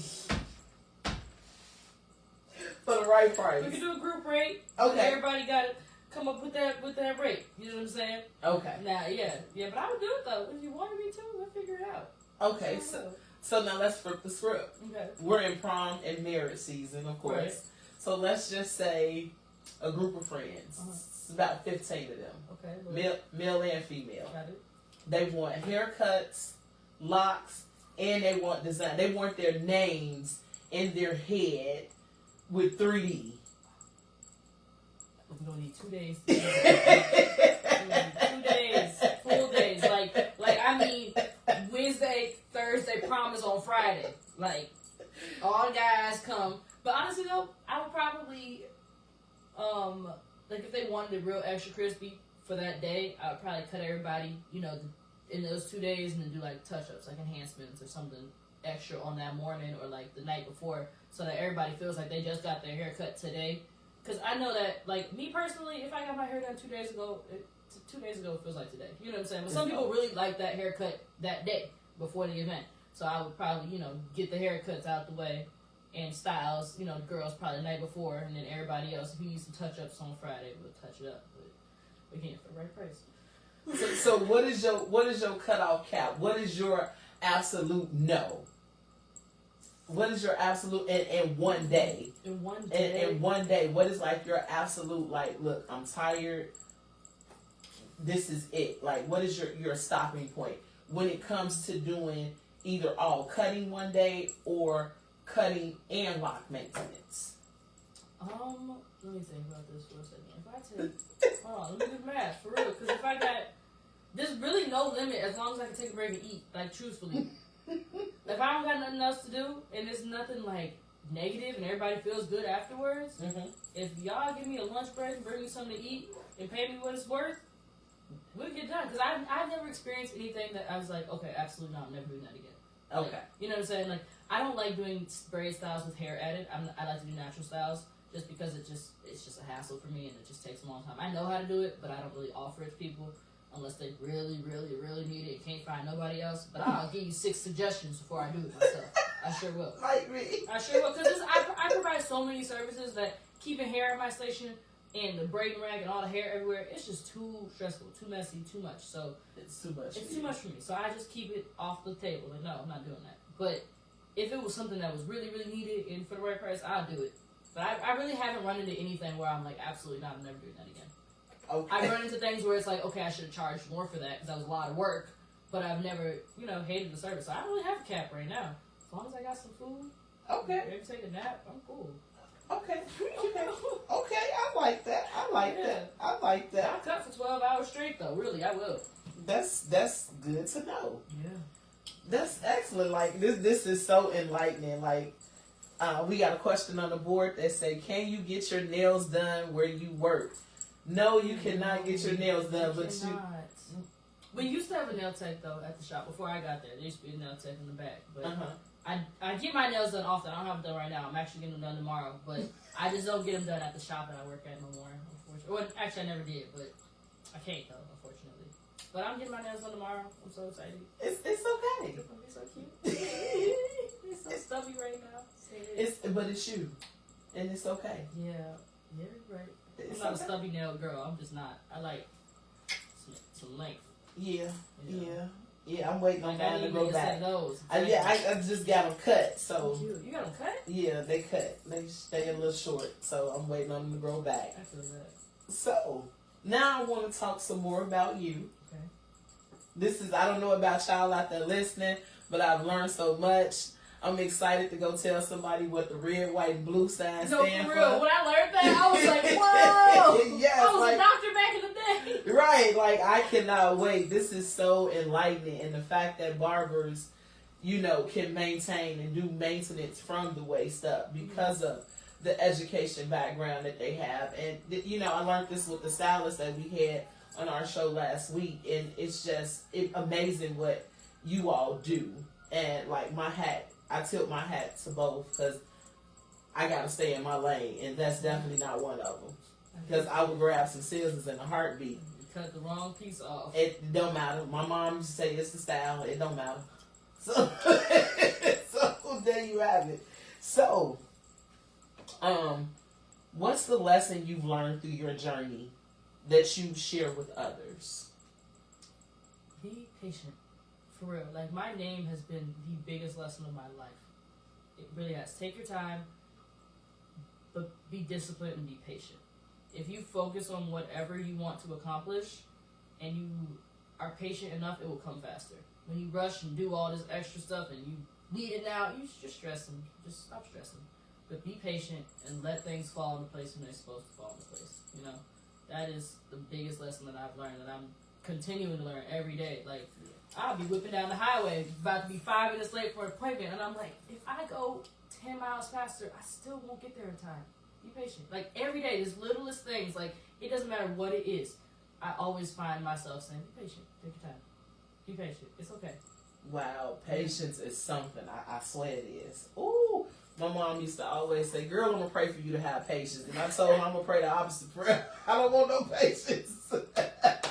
I want it now. I feel you. But someone told me to look up the definition of patience the other day. And I did. And it said, being able to wait without getting irritated, basically. It was the definition of it. And I was like, oh, wow. Like, I'm good at waiting, but sometimes I get real irritated while I'm waiting. And I was like, why do I get irritated when I'm waiting? You gotta wait. It is what it is. Like, life. And I know. Like, why would my phone load faster? Sometimes, and it's crazy because technology has spoiled us as humans. Like, I just told somebody this the other day. It used to take 30 minutes for a computer to turn on. Now my phone don't load in 0.3 seconds. I'm like, oh, come on, reload, what's going on? Relax, be patient. It's technology. It ain't gonna move no faster. It ain't gonna move no faster, but it's gonna make us want to move faster at all times. Which is like, okay, why? Slow down. Yes, you gonna get that. As my mom would say, you gonna get. And her example used to always be the bunny and the turtle. Mm-hmm. The turtle and the hare. Yeah, always. That's right. The bunny. Yeah, always. And so every day it is. It's a learning cycle. Trust me, because I'm on that board of learning. Actually, I am. So, if you could start all over again, what advice would you give yourself? Say that money, girl. Cause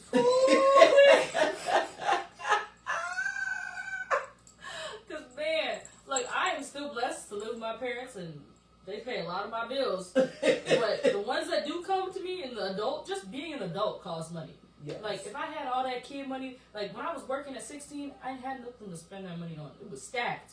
And then I got to be an adult and I was like, fun? Let's have it. It spent it all. But it's okay because we're working on it, we're getting it back. But save that money and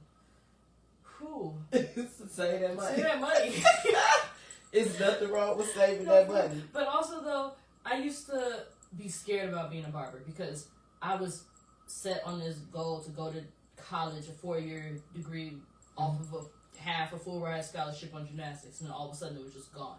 And I was like terrified, like, what am I supposed to do with myself? Like, you know what I'm saying? Like I used to stress a lot about worrying about what the future would be, but I would tell myself too to just relax, it'll fall into place. Like let myself discover myself rather than force it to happen faster. Enjoy the moment, really. Like if I could be 16 again. Ooh, girl, we ain't gonna talk about I'm them not even days. that far from 16, but like the fact that 5 years ago I was 18. 5 years is a lot of time. It is. Like, that's crazy. 5 years, I'm getting farther from 18. Yeah, absolutely. Every day. Absolutely. Yeah. You're half of 44. Okay. So, what? That's something to think about, ain't it? You know, give me something else to think about. I told my mom a few months ago, I was like, I want to be retired by 35. Like, work for fun. You know what I'm saying? Like, I don't want to feel like I have to go to work. And she's like, that's you got it, baby. Go ahead. And then I sat down and I was like, that's 13 more years of working. I almost cried. I have to keep working. But I love what I do, so it's like, okay. So you gotta have that passion for it, and them 13 years gonna go like that. They're gonna go fast. They gonna go just like that. Man, because they're coming up, and I'm like, oh, 35 is coming kind of quick. I gotta be retired by then. Like, and my personal goal is like, damn, I gotta hurry up and get it together. Like, because that's a quick deadline that I set for myself. You did. You set a definite deadline for yourself. But it's gonna happen because I'm certain of it, and I'm working towards it. I'm not. Wait, the beautiful Bam says, I'm trying to retire now. And just today. I love y'all energy and y'all honesty. Let me just hang it up. Right, just hang it right there. Just right there. I'm going to really get the scissors then. I'm going to stay in the shop for you. You and I get the scissors. That's what I'm going to do. I'm going to keep cutting hair. Never mind. Okay, Miss P. What legacy do you hope to leave in your industry? Well, I'm in a lot of industries. But I just want to be remembered to be a genuine, kind, giving person. I want everyone who has come across me to feel like they have either benefited from my energy in the room or some knowledge that I gave them. Or just me being kind to them. You know? That's really it. That's amazing. That's it. It don't get no better than that. Yeah, because it's like it don't get no. Like that's just you can have so accolades simple. and be an asshole. I don't want that. You know what I'm saying? Like Man. I know the accolades will come, but it'll come from me being a good person. Yes. And that's all that I want. As long as I am happy and peaceful and I can give that to as many people as I can, that is all I want. Wow.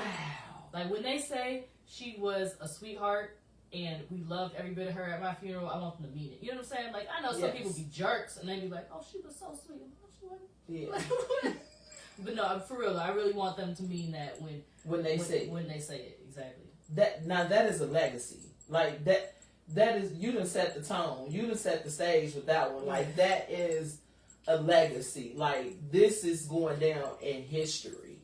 Like, oh my God. Like, wow, that is amazing. That's all she wants. I'm a simple girl. Right. I'm a simple girl. Clearly. So, we're about to wrap things up. We got a couple more minutes, but before we do, Patience, I would like for you to let our watchers and our listeners know again how to contact you.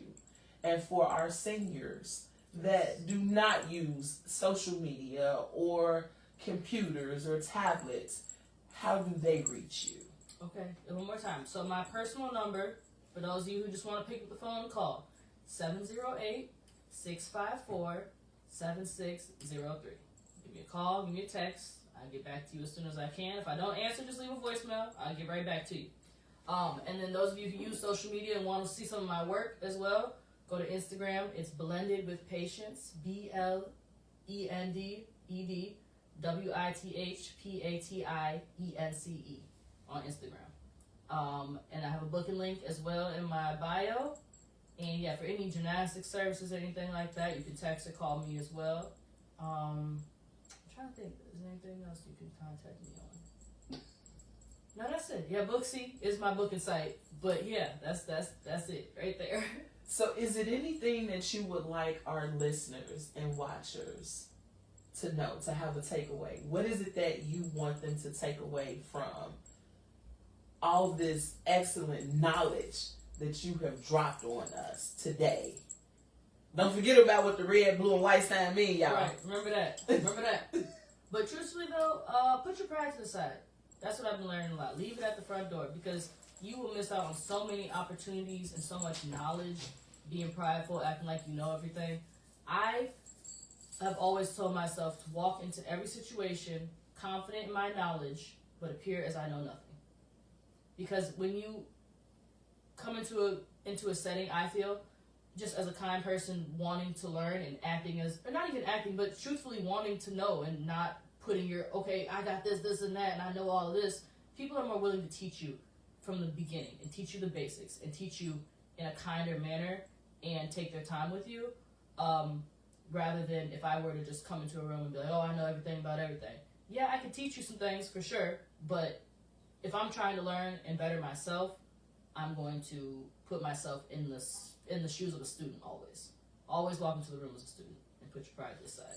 And in the words of Pastor Porter again, the teacher will appear when the student is ready. And you just said that. Yes. Oh my God. Well, you heard it from none other than Blended with P, with Project P LLC. Oh my God. Anointed Accounting is so glad you came out and spent some time with us. We would like to say thank you for coming out on this lovely Saturday. Thank you so much.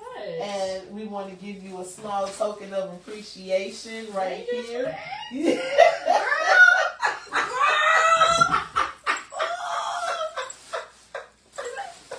We want to give a shout out to Sugar. She can be reached at 844-315-2104. Sugar Custom Designs does an excellent job. Thank you so much. For those of you all that didn't catch the show last week, you can still tune in. Also, get that link from the beautiful Bam for the products that she has. Also, Mother's Day is coming up. Grow that hair. Please get in touch with Blended P for the lock maintenance. And anyone who wants to just come by the shop is Technique Designs in Calumet City on Sibley and Yates, 1575 Sibley Boulevard. Come on by. We got stylists and barbers and everybody for everybody. So come on, come see me. A lovely vibe. Lovely vibe. Yes, exactly. Lovely vibe. Got some of my good homies up there. Shakur, Marcus, Brandon, yes, Kern, absolutely. Yep. Can't forget none of them up there. You guys are so awesome. Thank you so much. So Shavana, don't forget, I want to know those answers to those questions, people. What is your filing status? And do you know your tax bracket? Can I ask you a question? Yes. About that question. So, earlier you mentioned if our filing status is single, or if we file single, does that actually mean that, you know, if you asked that question? Yeah, I asked, did you know why you're filing single? I filed single because I'm not married to nobody. But how does that work? Like, is that correct? But do you know why you're filing single? And you just said because I'm not married to nobody. That's why I assume I'm filing single. Right. So then my question to be, do you have any dependents? No. Did you used to be married? No. Okay, so then your filing status is going to be single. Okay. You don't have any dependents. Right. You don't have any children. You weren't married and you just ended a marriage. You're not a widower. So yes, your trueness is being single. There we go. But you'd be surprised at how many of our audience just is unaware of that. Right. So we're going to start with the basics. Why are you single? Right. Why should you file single? Why should you file head of household? Why should you file married filing separately or married filing jointly? Right. You know, we want to give out all this information because the more that you're aware of what's going on with your situation, the more aware you're going to help me. Mm-hmm. And I just want you to know, because what's attached to your name and your social is so important. Right. It's so important. And I never want to walk away from that. I want you to know what I know. Right. And if you know what I know, then you know that there is no fictitiousness going on anywhere. Absolutely. So that's why I asked that question. And I want to get them involved because they have those questions. Yeah. Because me personally, if I had a kid, I probably would file single. Because I'm not, you know what I'm saying? If I wasn't married and just had a kid, I wouldn't know. Because you don't know. I don't know, yeah. And just like I didn't know what this hair called again, underneath the undercut. Hair. The undercut. Underneath the hair. So guys, I want to thank you all for tuning in. I could be reached at area code 312-837-7219.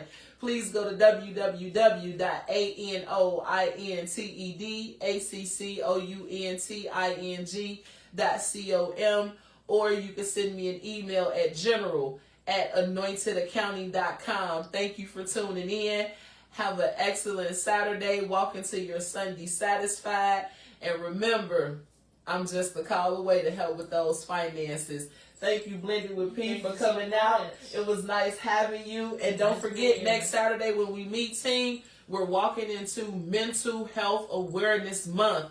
Got a lot of information for you all. See you all next Saturday. Peace out.